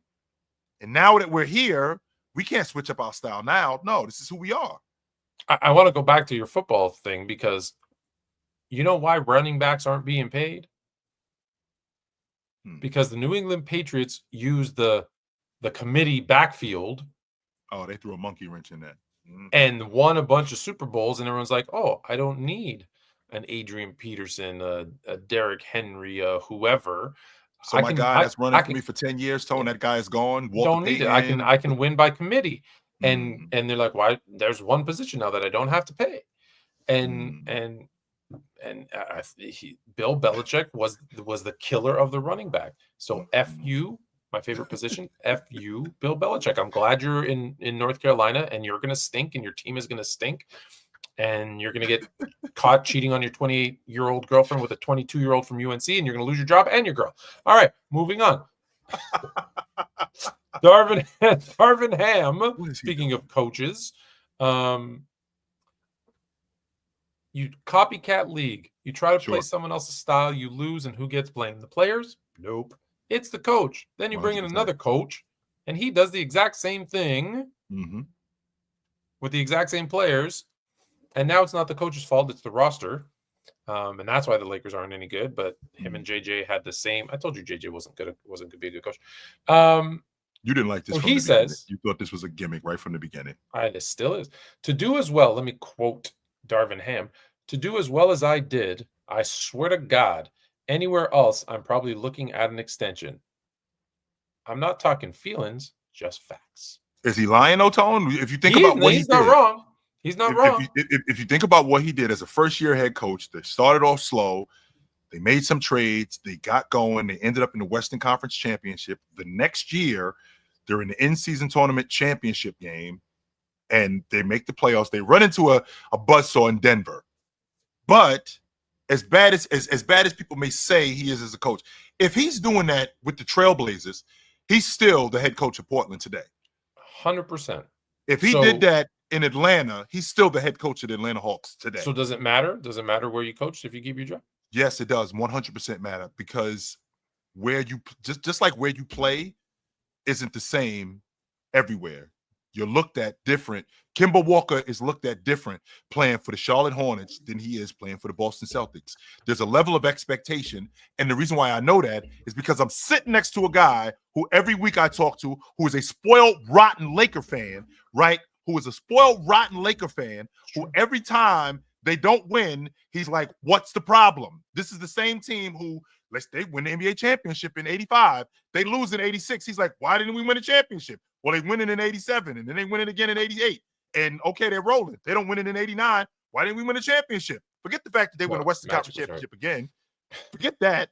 They lose in 90. They're in the NBA championship again in 91. Why aren't we winning? So there's a level of expectation, even though if that same scenario happened in, not San Antonio, if that same scenario happened in Memphis, the demand wouldn't be nearly as high on him as it would be as if he was in New York. Is there a first-time coach? Do you know any first-year coaches with no coaching experience that did great? Steve Kerr, Jason Kidd. I don't necessarily. Jason Kidd did a good job when he first showed up. Sure. Where? When he was in Milwaukee, he did a good job with them. Was that his first coaching job? Yes. He went right. No, not Milwaukee. I think it was Brooklyn was his first coaching job. Yes. And how did he do that season? I don't think they were terrible. I think he was on that crew with Garnett and Paul Pierce, or did they move on from them at that point? They might have been bad. You might have to refresh my memory on that, because I know that they did better in Milwaukee. He did better. Yeah. I think he did well in Milwaukee. His first season coaching Brooklyn, I don't know if you consider this good, They were 44-38. Mm-hmm. And then the second season, and then his first season in Milwaukee was 41-41. Mm-hmm. His second year in Milwaukee, third year coaching, he was 33-49. Yeah. Then he was went the other way. 40. Then he was 42-40. Then he was 23-22. His first 5 seasons, he was a 500. So again, Well, you said you said right from the beginning, Tony. But I said, yeah, was anybody great right from the beginning? And the answer is, with the exception of maybe Kerr, who walked Pat into Riley. But Pat Riley had coaching experience. That's not fair. Yeah, no, that's why I said that, because Darvin Ham was a player who became a coach. Yes. And typically, I always say, you don't bring in. That's why I say JJ Redick wasn't going to be the answer, because very rarely. No, I don't think has ever a coach with zero experience come in and won a championship. With zero experience. No, Phil Jackson was already on the bench. He was coaching in the CBA. He was an assistant. Yeah. If you think about the NBA coaches, and even him, it took a couple of years, right? Like, let's not forget. Like, people seem to forget. Doug Collins took the Bulls to the Eastern Conference Championship. They lost in 6. They fire him. They promote Phil. They go to the Eastern Conference Championship. They lose to the Pistons in 7. So now the next year they win and they go on to 3-peat. But again, that's with experience. But Doug Collins didn't have experience. So that's why I say, like, if you're going to bring in a coach with no experience, your expectation has to be it's a 3-year, at least 3 years. Which we don't have time. If you don't have the time for that, no problem. Don't do it. Don't hire him then. Yeah, don't do it. Let the teams, like the I'm not going to pick on them, but the Charlottes, the Detroits, the Torontos, those teams that are young and building with no expectations. 100%. Let them bring in those coaches, and because you need those coaches, you need those guys. But you can't say, "Oh, the Denver Nuggets, we're going to move on from." I'm going to draw a blank on his name now. Mike Malone. Yeah, we're moving on from Mike Malone. He's lost the team. Hey, you know what? Let's bring in Patrick Beverly. Rajon Rondo just retired. Let's bring him on as our head coach, and let's win a championship this year. It's not going to happen. It's not going to happen. I don't care who you are. Even though Rondo he's been on the bench. 100%. I think he's going to be a great coach. 100%. I think so too. But I used him. I'm trying to think of someone here. Speaking of the Nuggets, this was strictly coincidence. Rumor has it that the Bulls are reportedly open to taking back Michael Porter Jr. in a trade that would send Zach LaVine to the Nuggets. Good idea, bad idea? I don't hate it because it gives them another one-on-one player that can get them buckets, which they surely need. They 100% need that. But the thing that I'm concerned with is I'm thinking about the money more than anything. I think they're trying to get off that MPJ contract. It's not that he's not playing good, because I don't think he's bad at all if I'm looking at his game. And I think that Joker is so good that Joker enables guys to enhance their skill set because he's so good. But I do think that they could use another guy that's a good one-on-one player that they can go to for buckets outside of Joker. And with Jamal not being I think that's I think that's what I think that's where the issue is more than anything. If the issue wasn't that, right? If the issue wasn't that, then I think that if the issue wasn't that, I think more than anything they would hold on to him. If that's actually low, put on your camera and prove it, and I will bring you up right now. Otherwise, you have to wait till this segment ends. I think the Nuggets need to they're at the point now where they need to just do something to do something. Hey, okay, see, because I'm sure he's got a Low Down is in the house. What up, my man? I gotta make sure people are just trying to what up, Low Down? Names and get some. Not that much. Not much. I saw Low Down is in the house. What's up, brother? Tone had called me out on Twitter, and I call you out on Twitter all the time. Oh yeah, but I caught it. I was more attentive because I wanted to hear people's thoughts on the ratings thing. Which one? Because the first one I called you out on was you and Gilbert No Knowledge Arenas. doing a playback together and be Oh, like, no, it that's wasn't gonna be a that night of one, bad takes. That's gonna be a night of bad takes. Oh man, I've already done it too. It was a lot. It was the I think I said something about the spacing argument, and people don't know it's just like a marketing problem. Lo, my I said it. issue, Yeah, go my issue with the rating, and Tone and I had this conversation earlier on. I was listening. I was about to say I don't know how much you heard, but I think one of the main reasons why ratings are low is because we haven't met that face of the league yet. I think Okay. that I feel like that's our biggest issue. And if we met that face of the league, his game can determine how the game is being played, because that's what we've seen in the past. We've seen Bird and Magic's game translate to the pros and other teams benefiting from that. And then we saw Jordan's game translate. We saw Shaq. We saw guys like that, their games translating to the next to the pros. And in addition to being able to market them, the game being better because of them. And I feel like we haven't really met that guy. I feel like the NBA is betting. And as much as I'm a Jason Tatum fan, I feel like they're picking the wrong guys.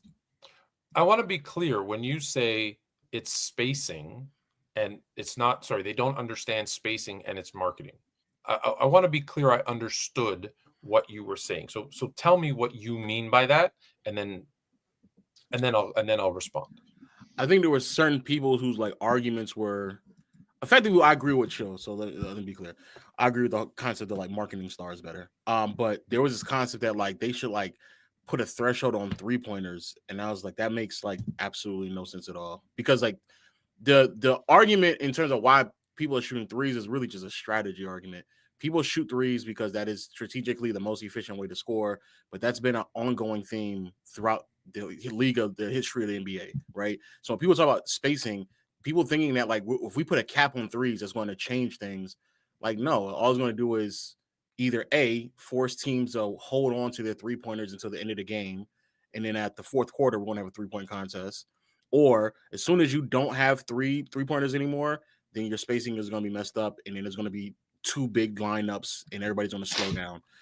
But I effectively, I agree with what Chill is saying. I feel like we've had this problem before, and it's been worse throughout other periods of time in NBA history. Normally a star or two saves it, so I don't really think it's as big as a deal as people make it out to be. First of all, but see, that's where my issue comes in, because I said marketing is an issue. They don't know how to market. I've said already, and I've offered my assistance to Adam Silver. But that being said, the strategy part that you're talking about, I think I also disagree with that too, though. I think they're both issues. So I agree with you. The threshold to limit how many threes you can take, that's dumb. I don't know if anyone's ever played. Have you ever played softball? You know, like that slow pitch softball. Yeah. Do you know that you're not allowed to hit? Like you only have a certain amount of home runs you can hit. Because technically, I didn't know that. Yeah, because with that softball, you can pretty much knock it out all the time. And so it's like, no, you only get X amount of times that you can hit it. So people wait till there's, the bases are loaded, and then they're like, okay, now hit your home run, right? And so that's bad basketball. But the thing about spacing is you don't need the 3-ball for spacing. You don't. It's easier because obviously the further out you shoot, the spacing. But if everyone's standing out there, you're just shooting from there, it's spacing for the sake of spacing. You're not utilizing that space. If 5 guys are standing at a 3 and they're just passing it around to each other and then shooting a 3, who cares about spacing? It doesn't help the game. And so my thing is, yes, we need to shoot those 3s, but when you say it's the most efficient, it isn't. It isn't. And this is the thing I keep arguing with Jay about, is that it's efficient because a 3 is more than 2. Yeah, 100%. That's easy. But when you look at the scoring with the amount of shots that they've been taking, it doesn't go up with the extra amount of 3s. Like I just mentioned, 10 more shots per game than 10 years ago, but only 14 more points per game. So it's actually not that efficient. And the other part, go look at like 05, 06, they were scoring about 100 points a game. That's a lot of points. That's a lot of points. 14 if I took 10 shots to score 14 points, you would tell me 10 more shots solo? You would tell me I was an inefficient scorer. But you're also not even, I mean, how many more free throws? How many fewer free throws as well? That's exactly where I was going, is that you need to mix it up. I love the 3-point ball. Jay knows that's all I shoot. I love 3s. It's my favorite part of the game. However, you need to mix in some of the mid-range, because that opens up the 3, and you need to get it inside, because when you add in the amount of fouls that you get on a 2-point, 15%, versus the amount of times you get fouled on a 3-pointer, 1%, add in 77% making those free throws, that efficiency gap starts to close. It's still more efficient to shoot threes. But again, from an entertainment standpoint, it's not as nice. It's not as entertaining to watch. And should a team care about entertainment? Yes and no. No, they need to win games. And so, yes, take the most efficient shot to win. But at the same time, you want to get paid, you got to get people to watch. So that's why I'm torn, because I agree with what you guys are saying, but I also see this other side of it, that if I just see 5 dudes standing around shooting threes, that's not fun. It's not fun. It's not. Like, just think about we shoot what, 88 shots per game right now, and you're shooting on average about 40. But let's use the Celtics as an example, because they're the best team. You're shooting 50, so 2/3 of your shots are threes. You're giving up layups to shoot a three. That to me is where I get pushed too far. But like, look, in 2006 they attempted 80 shots. They were only scoring 97 points. So we're talking about a 16-point swing, and that's with them also getting to the free throw line more times. Yeah, they get to the free throw line because they're shooting the twos, and don't forget those fouls then put strain on that other team, because once they get into foul trouble, there's bonuses, there's guys that have to sub out. Like, it changes the strategy of the game. Yeah, I'm talking about. Yeah, if I get 8 more shots and I can score 16 more points, that's a lot. Yeah, it's more. I agree, it's more efficient. Yeah. I'm saying it's not aesthetically pleasing. So you have to balance. You have to balance those two things, and I don't think we found that balance yet. I think we just went way to the one thing and we completely forgot about the other. And again, to your point, marketing. I agree 1,000%. They're missing out. But I guess the only thing is, like, yes, what you're saying is true. And yes, it is time that we have rule changes, because the last time we had rule changes was like basically 25 years ago, when there was like an overhaul of rule changes. And the last major one was abolishing the hand checking in 2004. But even that was 3 stages, right? They made a change in 96, 97, again in like 2000. And so they phased it out in 3 phases. And that was the last, I guess, big one. Yeah, so we're talking. Yeah, so about 25 years ago, the one before that one was the allowing zone defense, not backing down for 3 seconds. All that stuff happened like late 90s, early 2000s. You're right. 24, 25 years ago. So it's time for us to have one. And I agree, like, it's not aesthetically pleasing. The point that I made, basically, and effectively, we're agreeing that rules need to change, because basically this is going to happen every 10, 15 years anyway, where rules need to change, because it's happened like that throughout the course of the NBA. Like, the reason why we have a shot clock is because there were teams that were shameless enough to just hold the ball and not allow George Mikan to dominate them. That's why we had 20-point games, 25-20, stuff like that. Right. Exactly. So there's going to be shameless people. Like, the reason why there's a rule where you can't corral a shooter underneath his leg is because Jalen Rose was shamelessly fouling or making Kobe hurt because he didn't want to play. So there's going to be shameless people to push the bounds of what it's going to take for them to win. Sure. All I'm saying is, when those things occur, and that needs to happen. It is a 2-part problem. When those things occur, people still watch, though, if there was a star that was marketable and they were watching it. So even when the late 90s was going on and everyone was dominating in a post, and the Knicks and Miami series was a really bad watch, because it was just they were just backing down, and everybody else on the other side of the floor manipulating illegal defense, and there was no set time to how long you can back down. People still. Low, you didn't like them 78 to 75 games? You weren't feeling that low? You're not feeling that 82 and no one else did either. No one else did. I love this reimagining of like what happened in the late 90s, early 2000s. It hurt. You know what? It actually hurts me. It hurts me because it's guys my age that romanticize the 90s, and I'm like, guys, we loved it because we were of a certain age, but it wasn't good basketball. It was not. If you go back to the, I'm on record. I'm on record. My favorite eras right now, like the last 10 years, is my favorite era. Yeah. Go back to the 97 finals, and I believe it was game 4. I want to say game 4, the 97. I think the score was 78-74 with the Bulls and the Jazz. It was one of the games where the Jazz scored like 59 or 63. 54 points. Yeah, they scored 54 points. And it's like that wasn't good basketball, but Michael Jordan was on. So you can get away with scoring 54 points in a finals game, and people still watched it because it was MJ. Now we're not going to have that type let me just quickly tell you on that. Right. It was MJ, and I told you the story before, right? Mrs. Fluent shared her story, if you remember, Jay. Lo, you haven't heard this one, where she was like, none of her friends watched basketball, but they were like, "Oh, Michael Jordan's playing tonight. We gotta watch." They know who and he all, is. and they all went and watched, and they all know who he was, and they were like, "He's the." Yes. They don't care that it was 54 points. They were like, "We were watching Michael." Blow, my issue with the rule changing of regulating the three. Well, I think that's Pandora's box, because if you do that, then why are we stopping there? Why won't we expand that to, if you're talking about, okay, you only relegated to shoot a certain amount of threes. Well, guess what? If you only relegated to shoot a certain amount of threes, well, why are we stopping there? Why can't you relegate them to shoot a certain amount of layups? Because we got big guys. You big guys around the rim, you can only shoot these many layups. That's it. And you can only shoot these layups in the second or third quarter. You only get 10 dunks per game. Right. Why are we stopping there? And I mean, I feel like that's a dangerous game that you're playing. I don't like that. And not only that, just the idea that you're taking away a weapon of mine that one, enhances my offense, and two, helps me have an opportunity to win. Now what you're doing is you're limiting that for me. No, that doesn't work at all. No. Yeah. We basically all saying the same thing. I just feel like, to me, because and I don't think y'all are much more sound with the idea of like back then people really weren't watching as much as people say they were. It was just the Michael Jordan show with a little bit of like Shaq and Kobe, people being intrigued with that. But anytime when Shaq and Kobe didn't play in the early 2000s, when it was the Nets and the Spurs in the finals, the ratings plummeted. It was terrible. Like, people didn't want to watch that. Lo, And can I be think honest with you? Can I be honest with you, Lo? That 2003 NBA finals, I might have watched 3 of those games. And these are people.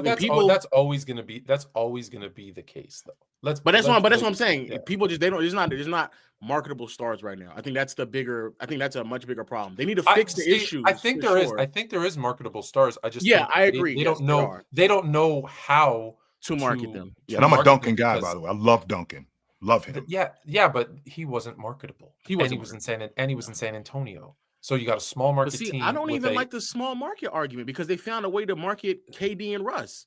Like, they know how to market people. Yes, they like did. Chicago wasn't like this massive market. One more time, Lo. They didn't hear you in the back. Say that one more time. People think that Chicago was New York. It wasn't. People think Chicago was Los Angeles. It's a bigger market. It's the third biggest market in the country. Nobody cared about that. But back Nobody then, cared about that. It's not as bad as like the Milwaukee. But it wasn't like New York or something like that. It became a bigger market because of who Jordan was. But in the general sense, yeah. I've always, but that I'm talking. You're going back to the '80s when. I'm talking about that. Okay, because the Chicago indoor soccer team had a bigger pull than the Bulls in the early '80s. Yes, exactly. Yeah. so no one cared about. We found ways to market stars in small market. But when you lead with the Houston Rockets and OKC playing, and then like you have NBA.com telling people like this might not be the game that you want to watch. It's like, why are you telling people that? When you go to, I didn't see that. They actually said yes, that? On NBA.com, it literally said this might not be the matchup that everyone was waiting for. It literally says that in the lead to the game. If you go to the NBA rival week that's going to happen in a month's time, they're building all this rivalry up, but the games that they've chosen were the Knicks and Nets that nobody doesn't care, Embiid and Jokic matchup where Embiid never shows up, a Ja and Zion matchup where Zion never shows up. These are not matchups. And what's crazy is the people in the comment section are telling people, is Embiid going to show up? Is he actually going to play? Because it's pointless. The games in which they had OKC was not going to play another national televised game until January 29th. In between, then they switched it to for a whole month and a half, basically, if it wasn't for the in-season tournament. They then changed it to where they had them playing on January 8th and 16th. The 2 games that they replaced was a Knicks and Raptors game, which I don't know why that's on ESPN, in a Suns and Wizards game. Because they're riding off the back of Kevin Durant. No one's watching, but you have OKC and Cleveland, who before the season began, everyone knew was we all knew they were going to be 2 top teams. Yeah.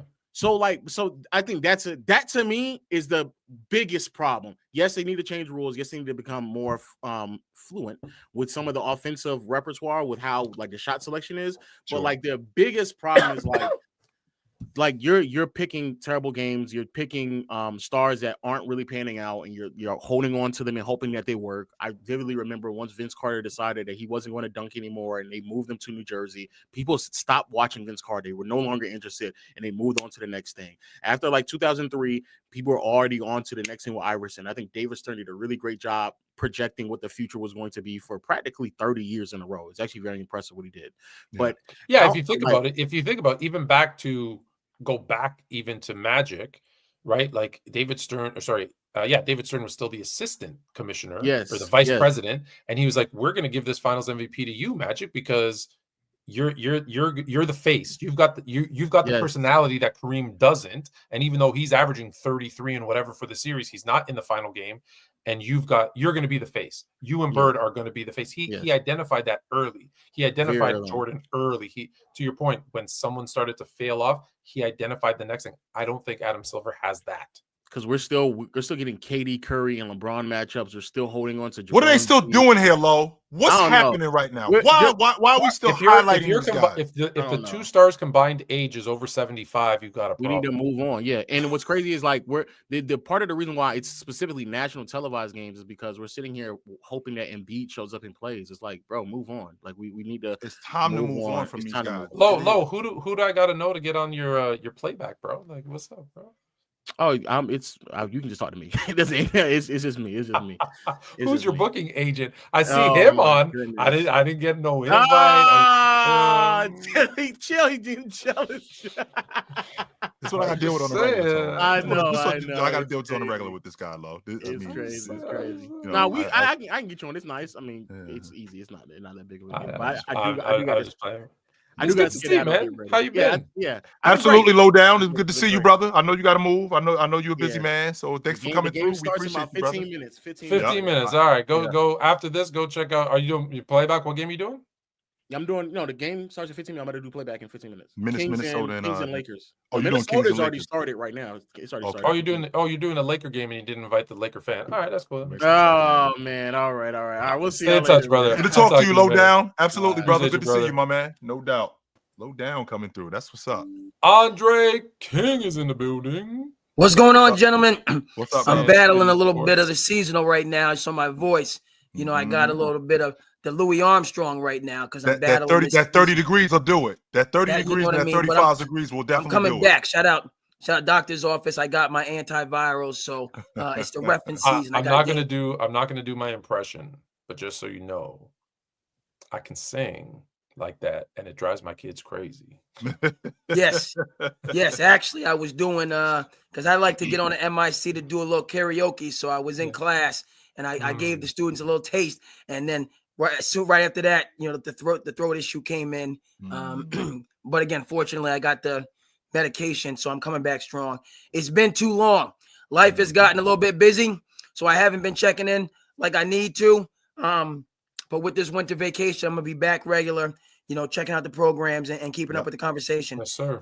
You guys are talking NBA ratings.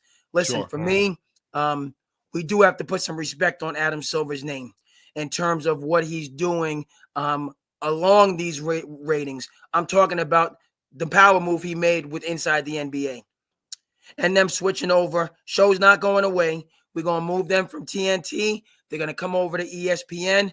Stephen A is not going to be a part of it at all, by the way. We don't want Stephen A a part of this. No, we don't need Stephen A. No, we don't. Stephen A has his own Stephen A world. Yeah. He's on every single program. He just signed a $20 million deal. He can do what he's doing. Sorry. No. He signed, to be clear, a $120 million deal, which, by the way, Jay, I told you, and you said no. And now when I tell you something about money, you need to believe me.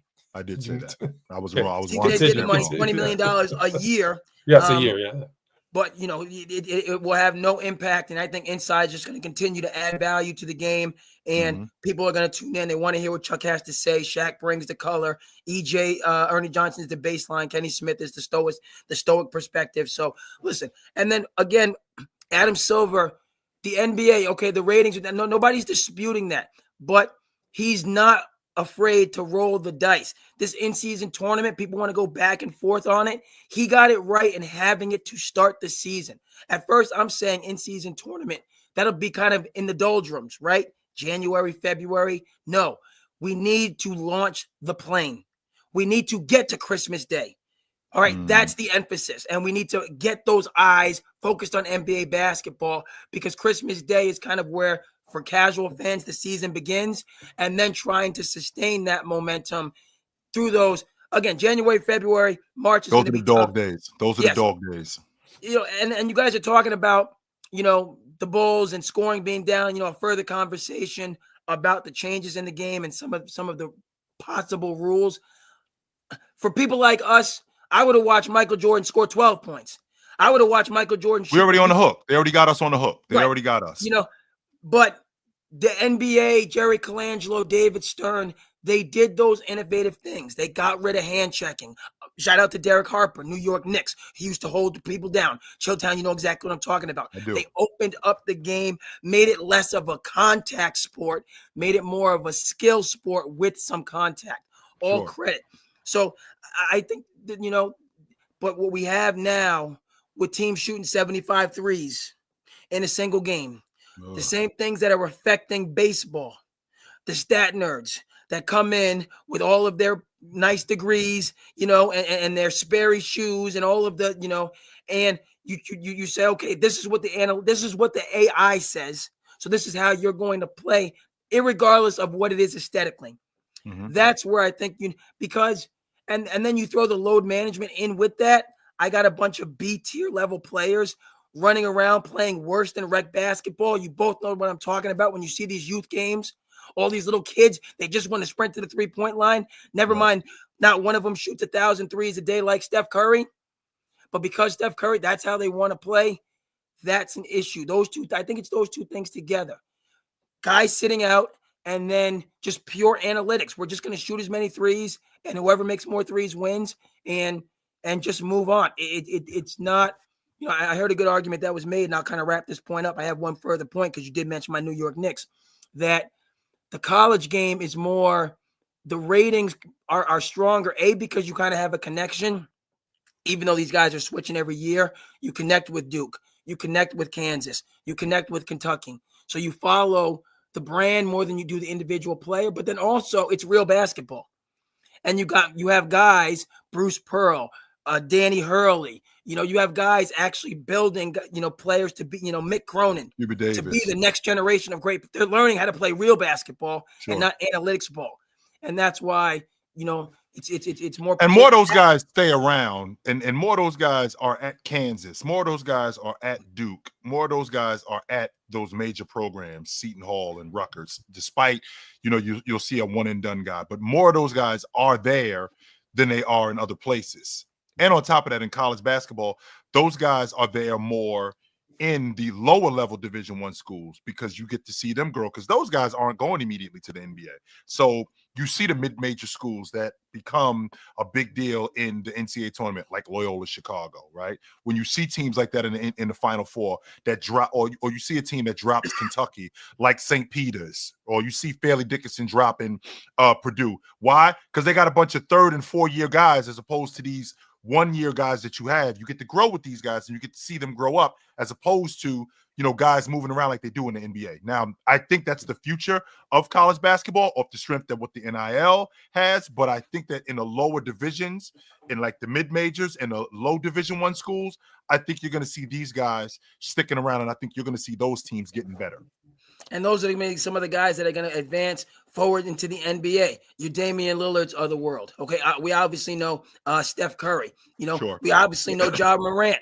You know, at a mid-major that stayed, that grinded, and that was ready for the challenge. So Sure. all the way back to ratings, I put my faith. You know, there's this conversation about Adam Silver and his value as a commissioner. Listen, even though Roger Goodell has the Godfather deal, making $70 million a year with the private jet for life and all the rest of that stuff based on all the money the NFL generates, he's not pound for pound a better commissioner than Adam Silver.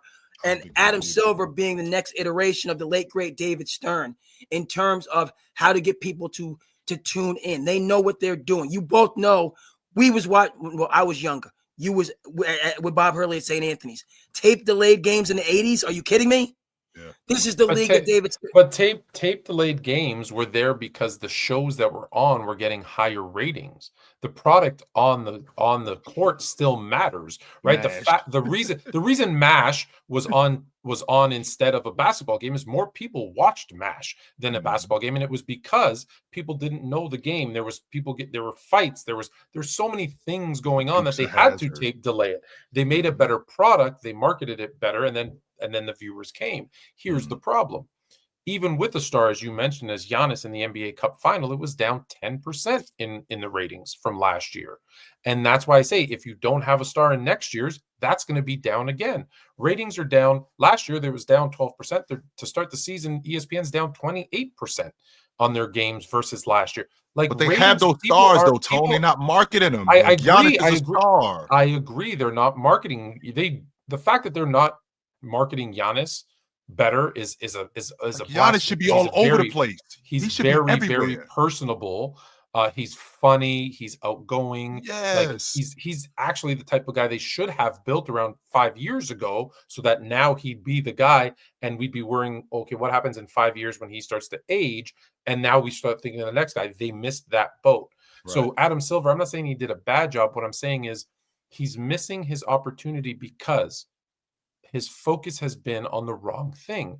The money comes from US TV deal. And he has been outwardly outspoken about, oh, look at what we've done on social. Look at our international. The people that watch in China, we don't make a penny on. Well, you need to figure out how to do that. Because right now in America, the NFL, which is only a one country sport, is making 150% of the revenue that you are. That's a problem when you're an international game that is being watched worldwide and have the social media presence that you have. That's telling me that Adam Silver, although does a good job of marketing the game globally, doesn't know how to monetize it. And that's my problem, and a fair problem that I have with him. Has he done a good job with other stuff? 100%. But the marketing and the monetization, which are the most important for his job, he needs to do better. He needs to do better. Hey, Andre. Just so you, and I know you got to go because we got to wrap this up really quickly. 1990, 1991 St. Anthony Friars. We had the best team in the country that year. No doubt about it. We had the best team in the country. I will die on that hill. Keep saying it. You saw a little bit of Bob. You saw a little bit of Bobby Sr. come out of Danny when he got mad at what happened in Maui. They went 0-3 in Maui. Now Danny takes some heat. He went in a press conference and said, "We ain't never coming back." No, we ain't never. That was a little bit of Bobby Hurley Sr. Which he's right. I don't think as long as Dan's at UConn, they ain't never going back to again. No, I'm never coming back here. I'll see you next time. Good to be with you. All right, brother. Good to talk appreciate you, brother. I don't blame him at all. I don't blame him at one bit for that. No doubt. Mm-hmm. Man, no doubt. that 2 hours like flew by, and I feel like I'm sure we missed a topic or two, but so be it. Shout out to Lo for jumping on. We appreciate you, brother. That's what happens when you produce a show with great content, and you got two personalities that work. This is what happens. Adam Silver should just call us up. What is he doing, Tone? Because what is his problem? Because I'll tell you right now, if you and I were doing a game for the NBA, we'd never start by saying, "I know this isn't the matchup you want." You didn't. No, I'm not going to tell you to turn the channel. I know this isn't the matchup. You shouldn't be watching us. But turn the channel.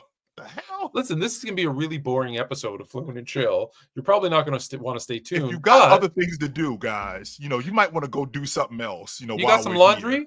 Now's the time to go hit that. Oh my God! Come on, man. We don't do stuff like that.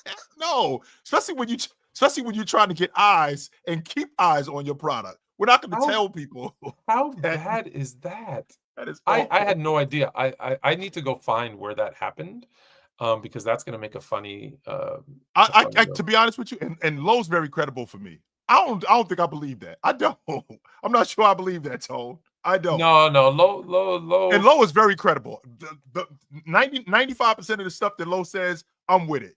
But for the NBA, for NBA.com, for me to turn on NBA.com and for them to go, maybe this isn't the game you want to watch. What? That doesn't sound correct at all to me. You know what it is? The problem is they're hiring all these really young people that just they don't know how to sell anymore. Like sales is a lost art form, and I grew up selling. Like I started selling when I was before I could speak. And I don't think that they understand how important. Just so you know, I know this guy, ladies and gentlemen. This guy could sell a ketchup sickle to a nurse in white gloves. This who this guy is. I sell snow to an Eskimo. Yes, Tone is 100. They've lost that. They've lost that. Like, Mhm. you know, like whatever game it is, there's a storyline. That goes back to what I said. There's a storyline in each game that makes it intriguing, not just to the fans of that city. Like the in-season tournament, when you have SGA, the Canadian Star, the pride of Maple From another Syrup country, land, by the way, that you should be marketing. going up against Giannis Antetokounmpo, the pride of Europe, the pride of Greece, and of Africa, the two continent star, let's be honest. And Damian Lillard, and like there is so much to promote. Should be a bigger deal than what it is. Tell me you couldn't have pitched this as a possible NBA Finals matchup. That's exactly how I would have sold it. Listen, I know Boston's the favorite. That's how I would have sold it. The Bucks have been rolling. Yes. That's exactly how I would have sold it. Are they not the number one seed in the West? Or is OKC not the number one seed in the West? They got the best record in the Western Conference. That's how I would have sold it. This is a preview of what could be a 7-game NBA Finals series. Do not let the opportunity to catch it now. Nah, we're not going to do that. That's how I would have sold it, no doubt. So, well, ladies and gentlemen, we are at the end of the show. It was good to see you guys tonight. You guys know where to find us. Now, we were on Thursday tonight. Remember, we were on Thursday this week. We're back on Tuesday at our regularly scheduled time moving forward. This was just tonight. We're not doing this anymore on Thursday. We'll be back on Tuesday, but we will see you soon. Until then, put on a suit, drink water, don't drink and drive. Hey, man, call your mother. When was the last time you talked to your mother? Call your mother. We'll talk to you guys soon, but until then, take it light, but take it. Absolutely, man. It was good to see you guys. No doubt. Love that. That's good stuff right there. Really good. I enjoyed that. No doubt.